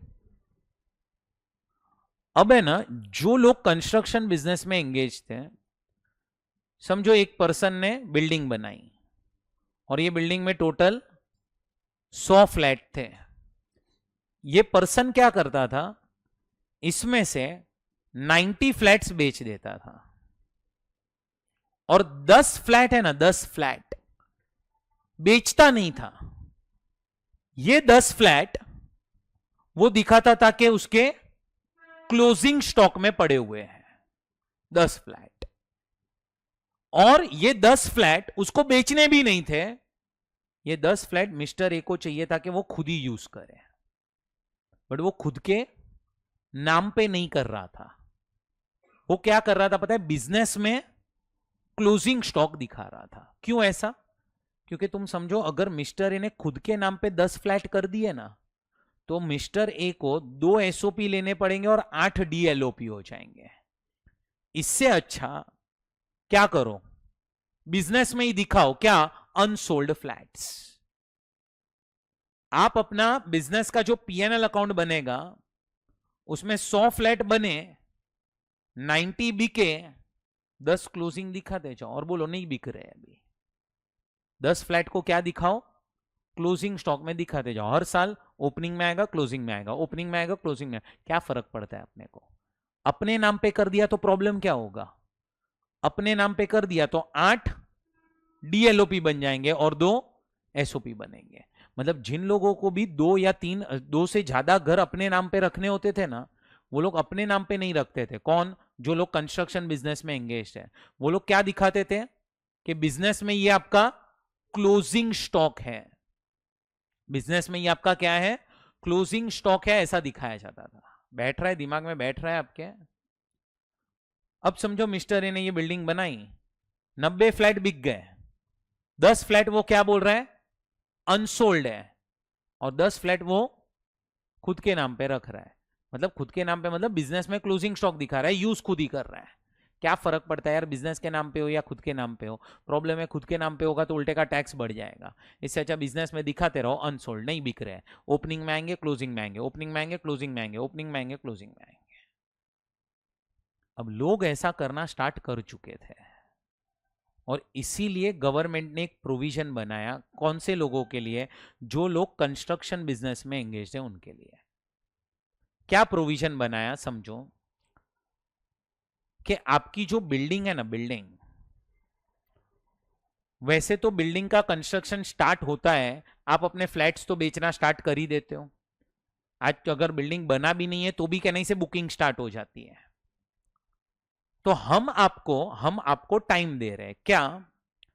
कि जब आपका सीसी आएगा, सीसी मतलब कंप्लीशन सर्टिफिकेट, जब आपके बिल्डिंग का सीसी आ जाएगा, जिस साल में भी सीसी आया वो साल के एंड में जाओ। एंड में मतलब समझो कि अगर सीसी आया ऑन 10th December 2022, तो इसके एंड में जाओ, मतलब 31 March 23, इसमें 2 साल ऐड करो, 31 March 25, इस दिन तक तुम्हारे सारे फ्लैट बिक जाने चाहिए। मतलब घर बिल्डिंग बनना स्टार्ट हुआ तब से लेके बेचना चालू करो तुम लोग। कब तक बेचते जाओ, सीसी आया वो ईयर के एंड में जाओ, और वहां से 2 साल। क्या आपके पास सफिशिएंट टाइम है फ्लैट बेचने के लिए? अभी आंसर इज यस। अगर आपने ये डेट तक सारे के सारे फ्लैट बेच दिए, ये डेट तक अगर आपने सारे के सारे फ्लैट बेच दिए, कोई प्रॉब्लम नहीं है। बट अगर ये डेट तक भी आपके फ्लैट नहीं बिके होंगे ना, हम मान लेंगे क्या कि ये फ्लैट आपने भाड़े पे दे दिए है। कब तक मानेंगे? जब तक आप बेचते नहीं हो तब तक। तो समझो आपके पास यहां पे 31 मार्च 25 पे 90 फ्लैट बिक गए, 10 फ्लैट अभी भी अनसोल्ड है, और ये 10 फ्लैट पूरा साल 25-26 अनसोल्ड ही थे। 26 में स्टार्ट में बिक गए ये सारे फ्लैट 10 के 10।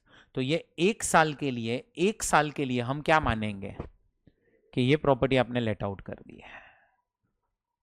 मतलब अब तुम सोचो, खुद के नाम पे रखा तो भी डीएलओपी बन जाएगा, बिजनेस के नाम पे रखा तो भी डीएलओपी। सो 2 साल तक हम वेट करेंगे, और तुम्हें सफिशिएंट टाइम मिला है। बिल्डिंग बन रहा है तब बेचो, बिल्डिंग बन चुका, सीसी आया उस साल में बेचो, उसके बाद और 2 साल दिए है तुम्हें। तब तक भी अगर नहीं बेच रहे हो, इसका मतलब कहने से अब हम समझेंगे कि आप कुछ ना कुछ टैक्स अवॉइड कर रहे हो। तो अब हम क्या करेंगे, अब अगर नहीं बिके 2 साल तक, ये डेट तक नहीं बिके, हम मान लेंगे, क्या मान लेंगे कि ये प्रॉपर्टीज जो है वो लेट आउट है, और जब तक आपने नहीं बेचा तब तक आपको हाउस प्रॉपर्टी में टैक्स लगेगा, और जिस साल में बेचा उस साल में बिजनेस में टैक्स आ जाएगा, क्योंकि आपका बिजनेस है ना, बेचना, प्रॉपर्टी बेचना बिजनेस है।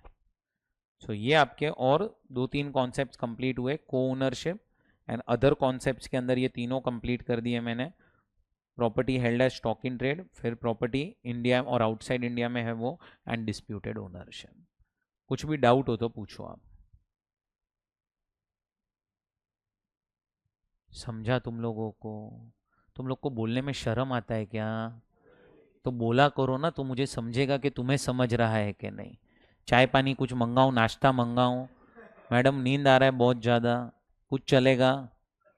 चाय कॉफ़ी और कुछ नहीं? अरे बॉर्नविटा हॉर्लिक्स और वो सब तुम बोलो, वो करते हैं अपन। ध्यान दोगे अभी? तुम लोग यार अभी क्विट कर चुके हो यार, अभी तक तो चालू भी नहीं हुआ है जर्नी बराबर से। चलो लिखेंगे को ओनरशिप। हो गया ये लिख के? चलो अब पहले मैं एक छोटा सा डिस्कशन कर रहा हूं, और फिर मैं सेक्शन पढ़ाता हूं। मुझे पढ़ाना है सेक्शन नंबर 25। बट 25 समझने के लिए हमें एक छोटा सा डिस्कशन करना पड़ेगा टैक्स डिडक्टेड एट सोर्स के ऊपर, टीडीएस। हमें समझना पड़ेगा व्हाट इज टीडीएस।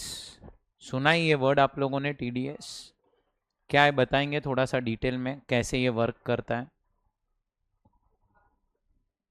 राइट? थोड़ा सा और डिटेल में आप कुछ एक्सप्लेन कर सके तो, राइट? रिफंड हो जाएगा, गुड। और कुछ कोई ऐड करना चाहेगा यहाँ पे? ओके चलो एग्जाम्पल लेते हैं। क्या आज प्रोफेशनल एकेडमी जो है वो फैकल्टी को प्रोफेशनल फीस पे करते हैं, प्रोफेशनल फीस।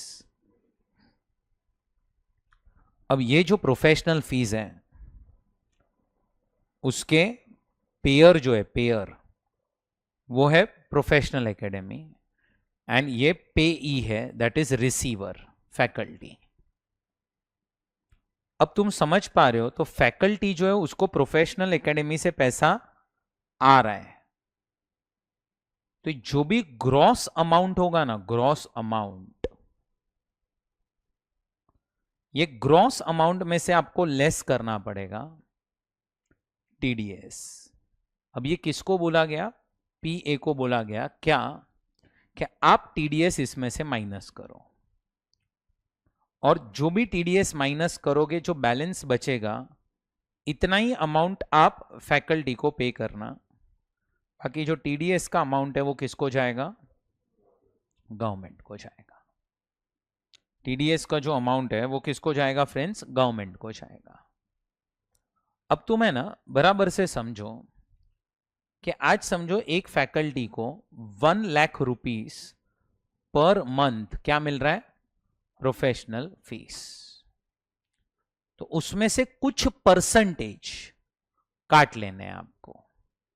अब परसेंटेज कितने हैं वो आपको आगे सिखाया जाएगा। कहीं कहीं पे 5% काटना रहता है, कहीं पे 10, कहीं पे 20। प्रोफेशनल फीस के केस में 10% काटना रहता है, मतलब 10,000। 90,000 रुपया फैकल्टी को जाएगा। ये 90 फैकल्टी को मिला और 10 किसको जाएगा? गवर्नमेंट को। तुम्हें अब समझ में यह आना चाहिए कि जो प्रोफेशनल एकेडमी है, फैकल्टी के लिए पीए क्या है? तो पीए इज सोर्स ऑफ इनकम। तुम्हें समझ में आ रहे हो wordings? Tax deducted at source. मतलब क्या? अब से तुम्हें कोई पूछे व्हाट इज टीडीएस, तो योर आंसर शुड बी कि जहां से इनकम आ रही है ना, इनकम, वो पर्सन ही अगर टैक्स काट ले उसको हम बोलते हैं टीडीएस। जहां से क्या आ रही है? इनकम। जहां से इनकम आ रही है, दैट इज टीडीएस। अब क्या होगा? अब ये फैकल्टी जो है ना, फैकल्टी, वो लास्ट में जाके पूरा साल खत्म हो जाएगा ना, वो अपना टोटल टैक्स कैलकुलेट करेगा। कौन? फैकल्टी। उसने टोटल टैक्स कैलकुलेट किया। अब समझो कि उसका टोटल टैक्स केस 1 सब मिला के 2 लाख रुपया आ रहा है, 2 लाख। अब वो क्या बोलेगा फैकल्टी कि मेरा टैक्स तो 2 लाख आ रहा है, पर उसमें से मैंने तो ऑलरेडी 1,20,000 हर महीने 10 हजार गवर्नमेंट को तो दे दिया है, तो अब तो मैं कितना दूंगा गवर्नमेंट को? सिर्फ 80,000। और ऐसा भी हो सकता है कि फैकल्टी का फाइनल टैक्स सिर्फ 1 लाख ही आया, तो फैकल्टी क्या बोलेगा कि मैं तो ऑलरेडी 1,20,000 दे चुका हूं, तो अब गवर्नमेंट आप मुझे 20,000 रुपया वापस करो। इसको हम बोलते हैं income tax refund. So final year and होगा ना, तब जाके सेटलमेंट होगा। इससे गवर्नमेंट का फायदा क्या हुआ? कहने से उनको थोड़ा थोड़ा टैक्स मिलना पहले से ही स्टार्ट हो गया। आज प्रोफेशनल एकेडमी हर महीने पैसा देंगे, हर महीने गवर्नमेंट को भी देते जाएंगे, तो उनको टैक्स अभी से ही मिलना स्टार्ट हो गया इन प्रीवियस ईयर इटसेल्फ। सो ये जो कॉन्सेप्ट है उसमें फायदा गवर्नमेंट का ये हुआ है कि गवर्नमेंट को टैक्स एडवांस में मिलना स्टार्ट हो गया, क्योंकि जैसे ही अप्रैल मंथ खत्म हुआ, फैकल्टी को प्रोफेशनल फीस मिला, गवर्नमेंट को उस पर 10% मिल गया। मई मंथ खत्म हुआ, प्रोफेशनल फीस मिला फैकल्टी को, उस पर गवर्नमेंट को 10% मिल गया। सो एटलीस्ट थोड़ा थोड़ा टैक्स मिलना गवर्नमेंट को स्टार्ट हो चुका। और सेटलमेंट कब होगा? जब साल खत्म होगा, तब देखेंगे कि फैकल्टी का टोटल टैक्स कितना है, एंड जो टैक्स होगा उसमें से हम माइनस कर देंगे जितना टीडीएस है, क्योंकि that is like advance tax. अब मैं क्या बोल रहा हूं, ये जो पूरा कॉन्सेप्ट है टीडीएस का, ये किसके पॉइंट ऑफ व्यू से बनाया गया है? तो ये बनाया गया है पेयर के पॉइंट ऑफ व्यू से। It is whose duty to deduct TDS? Payer. It is whose duty to deposit TDS? Again payer. अच्छा, और पेयर का है ना, ये टीडीएस की वजह से कोई एक्स्ट्रा आउटफ्लो नहीं हो रहा है। पेयर का पहले भी आउटफ्लो 1 लाख था, अभी भी आउटफ्लो 1 ही लाख है। पेयर को पहले 1 लाख देना पड़ता था फैकल्टी को, अभी पेयर को 90,000 फैकल्टी को देना है और 10,000 गवर्नमेंट को, मतलब उसका आउटफ्लो तो सेम का सेम ही है। सो पेयर का कोई एक्स्ट्रा आउटफ्लो नहीं है। गवर्नमेंट ने पेयर को बोला है क्या कि पेयर आप टीडीएस काटो और आप टीडीएस हमें दे दो। आपका इसमें कोई आउटफ्लो नहीं है। और जो टैक्स गवर्नमेंट के पास गया वो किसका गया है? प्रोफेशनल एकेडमी का गया है कि फैकल्टी का गया है? फैकल्टी का गया है। गया इतना भेजे में। सो आपको कोई पूछे व्हाट इज टीडीएस, तो आपका अब से आंसर क्या होगा? जहां से आपकी इनकम का सोर्स है, जहां से आपकी इनकम का सोर्स है, वही पर्सन अगर टैक्स काट के पैसा आपको दे रहा है, दैट इज टीडीएस। जहां से आपकी इनकम का क्या है बोलो? सोर्स है, वो पर्सन ही अगर टैक्स काट के आपको दे रहा है, उसको हम क्या बोलेंगे अब से? टीडीएस। आपको पूरा का पूरा चैप्टर है टीडीएस, लास्ट चैप्टर अपन वही डिस्कस करेंगे। वो चैप्टर किसके पॉइंट ऑफ व्यू से है? पेयर। वो चैप्टर में मैं आपको क्या सिखाऊंगा? तो मैं आपको सिखाऊंगा कि कौन से पेमेंट पे कितना टीडीएस आएगा। अगर मैं प्रोफेशनल फीस पे कर रहा हूं तो कितना टीडीएस, मैं किसी को रेंट पे कर रहा हूं तो कितना टीडीएस, मैं किसी को डिविडेंड दे रहा हूं तो कितना टीडीएस, मैं किसी को रॉयल्टी दे रहा हूं तो टीडीएस कितना। हर पेमेंट पे टीडीएस डिफरेंट है। किसी को सैलरी दिया तो टीडीएस कितना। तो आपको वो पूरे चैप्टर में यही सिखाया जाएगा क्या कि कितना टीडीएस काटना है, कब टीडीएस काटना है, उसके क्या रूल्स हैं। पूरा का पूरा चैप्टर टीडीएस इस किसके पॉइंट ऑफ व्यू से? पेयर। ये पूरा का पूरा चैप्टर बनाया गया है पेयर के पॉइंट ऑफ व्यू से। बोलो समझा? अब तुम्हें टीडीएस का मतलब समझ गया है, तो मैं अभी आप लोगों को एक्सप्लेन करना स्टार्ट कर रहा हूं सेक्शन नंबर 25। अब ध्यान से सुनना, section number 25 is connected with your concept of TDS. समझो एक पर्सन है मिस्टर ए। मिस्टर ए ने मिस्टर बी से लिया है लोन, और मिस्टर बी जो है ना वो रहता है आउटसाइड इंडिया। ये बहुत इंपॉर्टेंट। लोन कहां से लिए आपने? आउटसाइड इंडिया से लोन लिए है, तो ये प्रोविजन अपने को पढ़ना है। आपने लोन ली, किसने लोन ली? मिस्टर ए ने। किससे लोन ली? मिस्टर बी से। कहां से लोन ली? आउटसाइड इंडिया से। और मिस्टर ए ने यही लोन इन्वेस्ट किया इनटू हाउस प्रॉपर्टी, घर खरीद लिया। और समझो कि इसने घर को कर दिया है लेट आउट। ये एग्जाम्पल है लेट आउट का। एसओपी भी हो सकता है, ऐसा कोई जरूरी नहीं है। अब लोन जो है ना, लोन वो लिया है 50 लाख का eight the rate of 12% interest. तो अब मिस्टर ए को कितना पे करना है बोलो मिस्टर बी को? हर साल इंटरेस्ट के नाम पे। तो इंटरेस्ट के नाम पे मैं बोल सकता हूं 6 लाख का पेमेंट आएगा 12% के हिसाब से। तो 6 लाख इंटरेस्ट देना पड़ेगा। अच्छा, मिस्टर ए के लिए ये 6 लाख क्या है? इनकम के एक्सपेंस। बोलते जाओ यार फटाफट। तो मैं बोल सकता हूं ये इंटरेस्ट का पेयर है और ये इंटरेस्ट का पेई है। अब गवर्नमेंट ने मिस्टर ए को क्या बोला है कि मिस्टर ए, जब भी आप इंटरेस्ट पे करोगे, किसको? मिस्टर बी को, जो कहां पे है बोलो? जब भी आप इंटरेस्ट पे करोगे, किसको? जो कहां पे है? एक काम कर मिस्टर ए, इसमें से टीडीएस काट के मिस्टर बी को पैसा देना। 10% टीडीएस काट लेना, बचा कितना? 5 लाख। वो तो मिस्टर बी को दे दे और ये आके गवर्नमेंट को दे दे। मुझे सिर्फ ये बताओ, क्या मिस्टर ए को कोई एक्स्ट्रा आउटफ्लो करना पड़ा इसके वजह से? अगर ये टीडीएस का प्रोविजन नहीं होता तो मिस्टर ए का आउटफ्लो कितना होता? और टीडीएस के वजह से आउटफ्लो कितना है? 6 लाख ही है। अब है ना, अब मिस्टर ए जो है, मिस्टर ए, उसने तो प्रॉपर्टी क्या कर दी है? भाड़े पे दे दी है। तो अब मैं 2 एग्जाम्पल बना रहा हूं, 2। एग्जाम्पल नंबर 1, मिस्टर ए ने ये इंटरेस्ट के ऊपर टीडीएस काटा और गवर्नमेंट को दे भी दिया।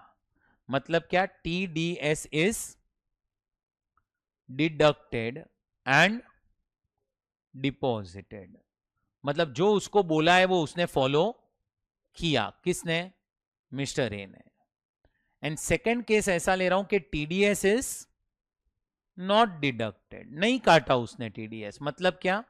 मिस्टर ए ने मिस्टर बी को 6 लाख का ही पेमेंट कर दिया। या फिर टीडीएस इज डिडक्टेड, काटा, बट नॉट डिपॉजिटेड, डिपॉजिट नहीं किया, उसने डिपॉजिट नहीं किया। So TDS is deducted and deposited, मतलब सब फॉलो किया। TDS is not deducted and not but deducted but not deposited, तो फॉलो नहीं किया।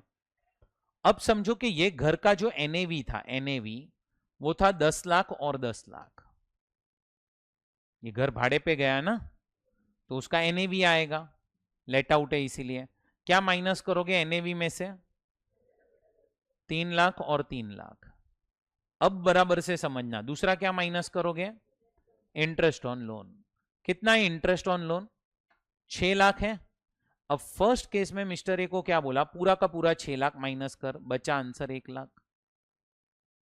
बट अगर मिस्टर ए तू इंटरेस्ट जो पे कर रहा है उसमें से टीडीएस काटता नहीं है, अगर तू काटता नहीं है या फिर काट रहा है और गवर्नमेंट को नहीं दे रहा है, फिर हम तुझे इंटरेस्ट भी माइनस करने नहीं देंगे। मतलब मिस्टर ए तेरी इनकम कितनी हो जाएगी? 7 lakh. So this is a punishment which is given by government to mister A. क्यों? Because mister A he didn't deduct TDS और TDS is deducted but not deposited. अब ऐसा क्यों किया गवर्नमेंट ने? तो मिस्टर ए को बोला गया था तुझे टीडीएस काटना है।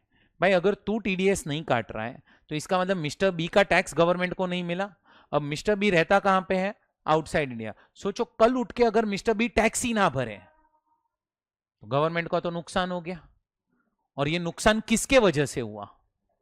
मिस्टर ए के वजह से। मिस्टर ए तुझे थोड़ी कोई एक्स्ट्रा आउटफ्लो करना है, तुझे तो उसको जो पैसा देना है उसमें से काट लेना है। तो तू उसमें से काट के 10% दे दे, बाद में हम मिस्टर बी के साथ डील कर लेंगे। अभी तू भी नहीं देगा और कल उठ के इसने भी नहीं भरा, हमारा तो नुकसान हुआ, तेरे वजह से हुआ। हम तुझे पनिशमेंट देंगे। क्या पनिशमेंट?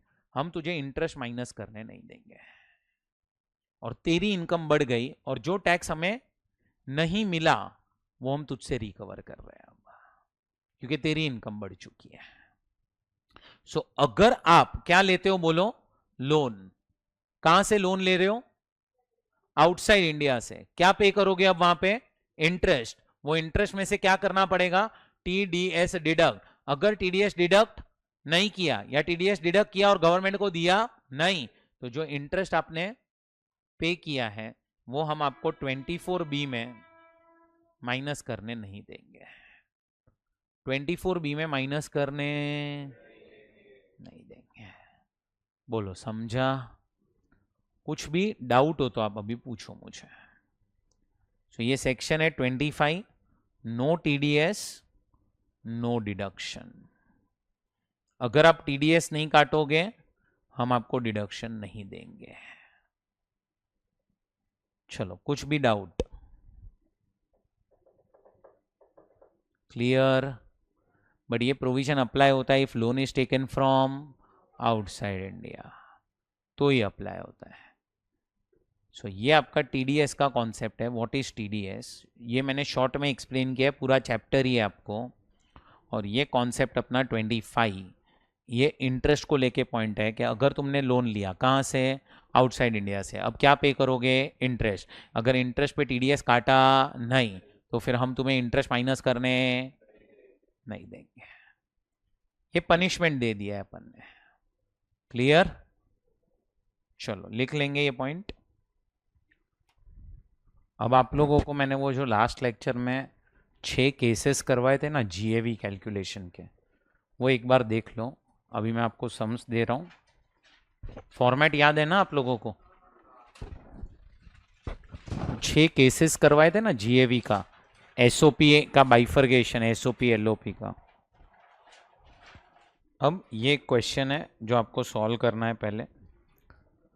पहली लाइन पढ़ो, क्या लिखा है? Mister Raman is a co-owner of a house property along with his brother holding equal share. आपको म्युनिसिपल वैल्यू दिया है fair rent, standard rent, rent received. इसका मतलब ये प्रॉपर्टी क्या है, लेट आउट है कि सेल्फ ऑक्यूपाइड है? लेट आउट है, रेंट रिसीव्ड दिया है। तो अब आपको कैसे कैलकुलेशन करना पड़ेगा, ऐसे ही समझना पड़ेगा क्या कि there is only one owner, final answer निकालो एंड फिर डिवाइड कर दो in the ratio of co ownership. चलो बनाओ इसका फॉर्मेट, फाइनल आंसर आएगा उसको फिर डिवाइड बाय 2 कर देना, क्यों डिवाइड बाय 2 इक्वल शेयर है। चलो बहुत इजी क्वेश्चन है, करो सॉल्व। आ गया आंसर,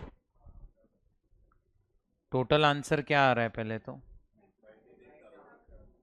डिवाइड बाय 2 करोगे तो 48,000 आएगा। देख लो आंसर।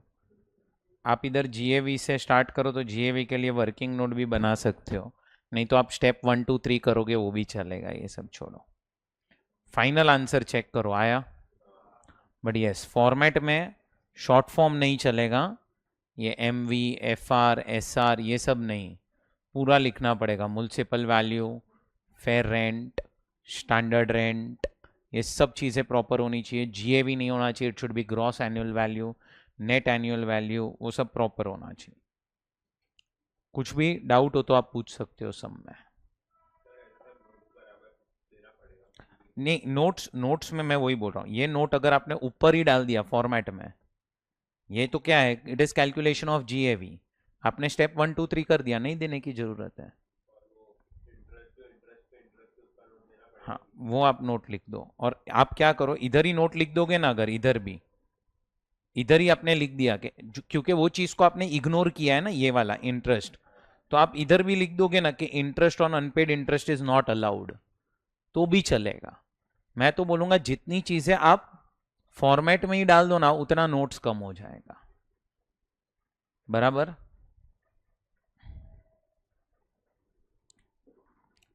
चलो अब आप लोगों को और एक सम करना है, पेज नंबर 5.6 पे क्वेश्चन नंबर 7 है। पहले मैं रीड करता हूं फिर आप लोग सॉल्व करेंगे। Two brothers Arun and Bimal are co-owners of house property with equal share. The property was constructed in 1516. The property consists of 8 identical units and is situated at Cochin. During year 24-25, each co-owner occupied 1 unit for residence and balance 6 units were let out at a rent of 12,000 per month per unit. अब इधर ध्यान दो, यहां पे पूरा एक property है, कितने यूनिट्स है ये प्रॉपर्टी में, 8 यूनिट्स है, 8, जिसमें से एक अरुण ने ऑक्यूपाई किया है और एक बिमल ने ऑक्यूपाई किया है। ये एसओपी हो गया, बाकी सब लेट आउट है, ये let out let out let out let out let out and let out. अब क्या दिया है आगे, तो अब म्युनिसिपल वैल्यू दिया हुआ है प्रॉपर्टी का, म्युनिसिपल टैक्स दिया है, खर्चे वर्चे दिए हैं। One of the unit remained vacant for a period of 4 months। मतलब आपको समझ रहा है, ये 12 महीने के लिए लेट आउट था, 12 12 12 12 और 8, और रेंट कितना है, रेंट 12,000 12,000 12,000 12,000 12,000 और 12,000। अब एक लाइन और दी है देखो, Arun could not occupy his unit for 6 months as he was transfer to Chennai. Chennai transfer हुआ इसीलिए उसके 6 महीना ये ऑक्यूपाई नहीं कर पाया, चलेगा ना, तो भी अपन इसको तो एसओपी रख ही सकते हैं और इसको बिमल एसओपी रख सकता है। The other income of Arun and Bimal is 290 and 180 respectively for the year 24-25। Question बराबर से पढ़ो क्या लिखा है, compute income under the head house property. House property में इनकम निकालनी है, and total income of two brothers for AY 25-26 if they pay tax under default tax regime. And नीचे also show the computation under this head if both exercise the option of shifting out of default tax. तो अब मैं क्या बोल रहा हूं, पहले तो देखो ऐसा कर सकते हैं ना अपन फॉर्मेट में, computation of total income for previous year 24-25, दो कॉलम बना रहा हूं, अरुण एंड बिमल। अरुण एंड बिमल की पहले तो आएगी इनकम फ्रॉम हाउस प्रॉपर्टी। अब उसमें दो पार्ट्स, एक सेल्फ ऑक्यूपाइड एंड दूसरा लेट आउट, एंड दूसरा आएगा उनका अदर इनकम। अदर इनकम तो क्वेश्चन में दिया ही है, 290 एंड 180, ये अदर इनकम हो गया। आपको क्या मिल गया इधर, टोटल इनकम मिल गया। इसके लिए आप क्या करोगे, वर्किंग नोट। अब जब तुम पहले कर रहे हो computation of total income for previous year 24-25 under default scheme, थोड़ा सा अपना दिमाग चलाओ ना। डिफॉल्ट स्कीम में क्या हो जाएगा, एसओपी में तो लिख दूं नील और नील, एलओपी के लिए बनाओ वर्किंग नोट। और वर्किंग नोट में क्या फॉर्मेट आ जाएगा, वही particulars inner column and outer column. Working note बनेगा ऐसा, computation of income from house property. ऐसा ही समझने का है कि एक ही प्रॉपर्टी है और का फाइनल आंसर निकालना है। तुम्हें समझ में आना चाहिए, यहां पे हम 6 यूनिट्स को क्लब कर देंगे, 6। ये 6 यूनिट्स क्या हो जाएंगे, क्लब। समझ रहा है ना, 6 यूनिट्स। क्यों 6 यूनिट्स, लेट आउट है ना, तो उसको क्लब करके एक ही प्रॉपर्टी समझो और बाकी दो को अलग अलग कर दो।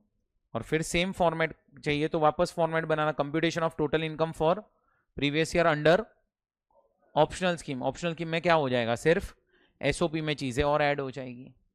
एसओपी में जो भी आंसर आएगा वो लिखना पड़ेगा। फॉर्मेट समझा कि नहीं समझा, करोगे अभी सॉल्व आप लोग। हाँ, ये मैं आपके सामने रखता हूँ, क्वेश्चन बुक तो है ना सबके पास, ठीक है। तो ये मैं आपके सामने रखता हूँ, आप अपने हिसाब से एक ट्राई करो, फिर डिस्कस करते हैं। आ गया आंसर, करें अपन डिस्कस अभी। इजी है ये क्वेश्चन, बस एक चीज ध्यान में रखना, पहले तो जब वो 6 प्रॉपर्टी का कैलकुलेशन कर रहे हो, आपको क्वेश्चन में सिर्फ म्युनिसिपल वैल्यू ही दी है, so that will be your expected rent directly. But याद रखना, ये 9 लाख रुपया जो म्युनिसिपल वैल्यू है ना, वो पूरे घर का म्युनिसिपल वैल्यू है। क्या करना पड़ेगा, इसको 75% करना पड़ेगा। कैसे 75, 6/8 बराबर। तो आपको 6 यूनिट का ये मिल जाएगा, क्या, एक्सपेक्टेड रेंट, म्युनिसिपल वैल्यू। वही आपका फाइनल एक्सपेक्टेड रेंट हो गया, म्युनिसिपल वैल्यू। अच्छा, एक्चुअल रेंट कितना आएगा, तो 12,000 into 12 for 5 properties plus 12,000 into 1 for 8 months. समझा ना, this is your actual rent. और एक्चुअल रेंट जो है आपका, वो पहले से ही एक्सपेक्टेड रेंट से ज्यादा है। आपको वैकेंसी रेंट ऐड करने की वैसे जरूरत ही नहीं है, आपकी रेंट पहले से ही ज्यादा है, तो डायरेक्टली वही आपका जीएवी बन जाएगा। माइनस क्या करोगे, municipal tax, municipal tax which is paid by owner, कितना है 20%। तो 9 लाख का 20% निकालोगे और उसको वापस से 6/8 करना पड़ेगा, 6 यूनिट का म्युनिसिपल टैक्स। फिर उसके बाद स्टैंडर्ड डिडक्शन और interest on loan. Interest 3 lakh है, 3 लाख इंटू 6/8 कर दो, तो तुम्हें 6 यूनिट का इंटरेस्ट मिल जाएगा। फाइनल आंसर आपका देखो 2,51,700 आएगा, बराबर। और इसको डिवाइड बाय 2 करना तो इसका शेयर मिल जाएगा अरुण और बिमल का। सो ये देखो, अगर डिफॉल्ट स्कीम है डिफॉल्ट, तो आपका एसओपी का आंसर नील, एलओपी का निकाल लिया अपन ने वर्किंग नोट से, और ये आपकी अदर इनकम ये हो गई टोटल। एसओपी में क्या होगा, सिर्फ अगर अभी ऑप्शनल स्कीम में जाए तो सारी चीजें सेम रहेगी, सिर्फ इधर क्या हो जाएगा पता है, नेगेटिव आंसर आएगा 37,500। क्यों 37,500 कैसे आया? 3 लाख डिवाइड बाय 8, एक यूनिट का इंटरेस्ट कितना?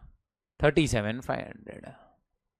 अरे समझा ना, 3 lakh is interest for entire property, 8 unit, एक का कितना? 37,500। वो देख लो यहां पे, ये फाइनल आंसर होगा आपका।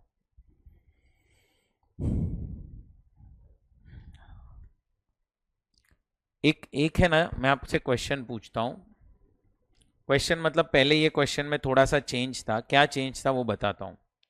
ये जो लिखी है ना लाइन, ये the property was constructed in 1516, इसमें सिर्फ इतना लिखा था property was constructed in 9899, constructed in 9899। And अब क्या चेंज हो जाएगा, तो आपका जो ऑप्शनल स्कीम है ना, उसमें जो इंटरेस्ट आया ना, वो आएगा 37,500 के बदले 30,000। क्यों? प्रॉपर्टी इस साल में कंस्ट्रक्शन हुआ, loan is taken for construction, इसका मतलब लोन उसके पहले लिया होगा, तो loan is taken before 1/4/1999। And if loan is taken before 1/4/1999, कहने से आपको मैक्सिमम कितना माइनस करने दे सकते हैं? 30,000। बैठा दिमाग में? पहले ये क्वेश्चन में इधर ईयर 9899 लिखा था, अभी उसको चेंज किया, तो इसीलिए अभी आपको 37,500 पूरा मिल रहा है, माइनस करना है। क्लियर? चलो अब ये क्वेश्चन सॉल्व करना है अपने को, क्वेश्चन नंबर 8।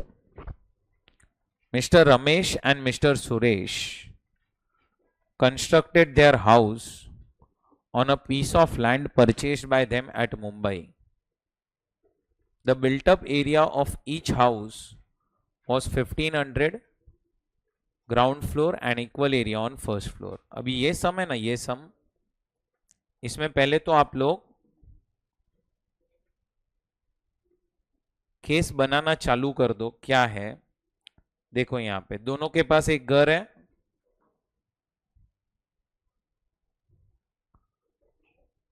हाँ, अब ये क्या है, 1500 square feet ground floor and equal area on first floor, मतलब आधा कर दे घर को, आधा आधा हो गया। चलो, Ramesh started construction on 1/4/23 and completed on 1/4/24। Ramesh का date of starting construction is 1/4/23 and date of completion of construction is 1/4/24। Suresh started construction on 1/4 and completed on 30th June 24। ठीक है, completed on 30th June, ठीक है। So इसका date of starting construction is 1/4/23 and date of completion of construction is 30th June 24। Ramesh occupied the entire house on 1/4/24, मतलब इसने क्या कर लिया, रमेश ने पूरा घर एसओपी रखा है, अभी तक तो वही है, आगे देखते हैं। Suresh occupied ground floor from 1 जुलाई। क्यों 1 जुलाई से? क्योंकि 30 तारीख तक तो कंस्ट्रक्शन चला था। And let out the first floor on a rent of 15,000। However tenant vacated the property on this date and Suresh occupied entire house as SOP from 1/1 से लेके 31 मार्च। मतलब तुम्हें समझ में आ रहा है, इधर क्या हुआ, कौन सा था एसओपी? ग्राउंड फ्लोर, ये तो एसओपी था ही, ये 1 जुलाई से लेके 31 दिसंबर तक क्या था? Let out. और बाद में क्या हो गया? एसओपी। अच्छा, इसके पहले क्या था? 1 जुलाई के पहले क्या था? वो तो कंस्ट्रक्शन चल रहा था ना तब तक। तो ये सब में 1 पॉइंट रमेश का है, 1 पॉइंट सुरेश का है। पहले ही बाइफरगेट करना, नहीं तो पूरा आंसर गलत ही जाने वाला है। ये हो गया। अब तुम्हें फेयर वैल्यू वेयर वैल्यू सब दिया है नीचे। Ramesh has availed a housing loan of 20 lakh at the rate of 12% on 1/4/23। Date of taking loan 1/4/23। Amount कितना था? 20 lakhs। Loan amount 20 lakhs। Rate of interest 12%। Suresh has availed loan on 12 lakhs at the rate of 10% on 1/7/23.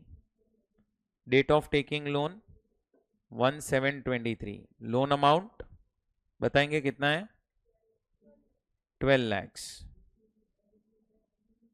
ये 20 lakhs था और rate of interest यहां पे 10%। No repayment was made. Compute income from house property opted out of 115 BAC। सारा detail मैंने यहां पे लिख दिया है। अभी दो बार फॉर्मेट बनेगा, एक बार रमेश के लिए और एक बार सुरेश के लिए। रमेश का तो बहुत इजी हो गया यार। क्या है रमेश में? एसओपी तो है, तो रमेश में तो एक ही चीज आएगी, क्या? Interest on loan. एसओपी में NAV nil, interest on loan minus करो। एक चीज बस भूलना नहीं, देखते तुम्हें याद रहेगा कि नहीं, करो तुम्हारे हिसाब से, देखते हैं। चलो स्टार्ट। ये सब में पीसीपीआई भूलना नहीं। और ये ना fair value of each unit है, मतलब ग्राउंड फ्लोर का 1 लाख एंड फर्स्ट फ्लोर का 1 लाख, वो ध्यान में रखना। समझ में आ रहा है? ये fair rent, municipal value each unit का दिया हुआ है। पीसीपीआई भूलना नहीं, फर्स्ट में और सेकंड में दोनों में पीसीपीआई आएगा, सो वो भूलना नहीं आप लोग, ठीक है? हो गया? सॉल्व हो गया?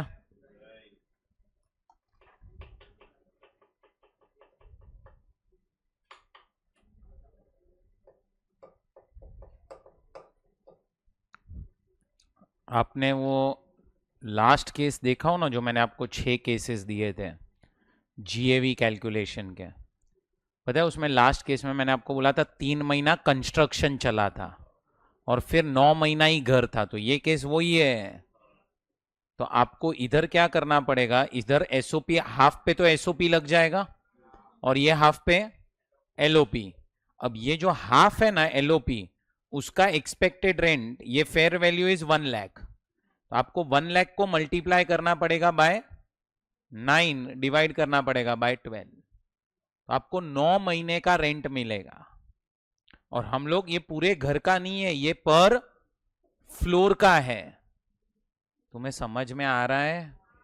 सेम चीज म्युनिसिपल वैल्यू के लिए भी करनी पड़ेगी आपको। आप इधर 9/12 क्यों कर रहे हो? क्योंकि आपका घर ही 9 महीने के लिए, तो आपको टैक्स भी तो 9 महीने के लिए ही लगेगा। अच्छा, अगर क्वेश्चन में सुनो ना ऐसा दिया होता तो fair value of house property लिखा होता और 2 लाख लिखा होता, तो हम अपन डिवाइड करते बाय 2, क्योंकि पूरे घर का फेयर वैल्यू दिया है, डिवाइड बाय 2 करते, क्योंकि हमें आधे पे एसओपी लगाना है और आधे पे एलओपी लगाना है।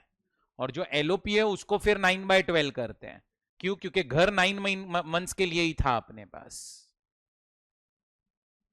बोलो समझा के नहीं सबको? फाइनल आंसर देख लो, इधर तो 2 लाख आएगा और इधर आपका फाइनल आंसर 77,800 आएगा नेगेटिव। कुछ नहीं समझ रहे तो पूछो हाँ तुम लोग। चलो डन। अब मैं आप लोगों को कुछ क्वेश्चन होमवर्क में दे रहा हूं।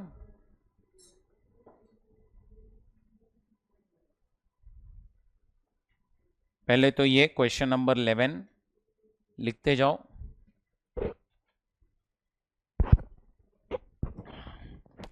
क्वेश्चन नंबर 11 होमवर्क सेक्शन में से क्वेश्चन 1, क्वेश्चन 2, 3, बहुत छोटे छोटे क्वेश्चंस हैं। 4 हो गया है कि नहीं हुआ? 4 हो गया ना?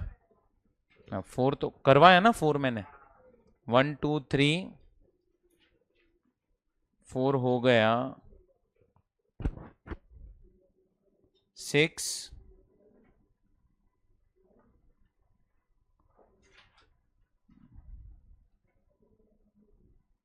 क्लास टेस्ट में से क्वेश्चन 1, क्वेश्चन 2,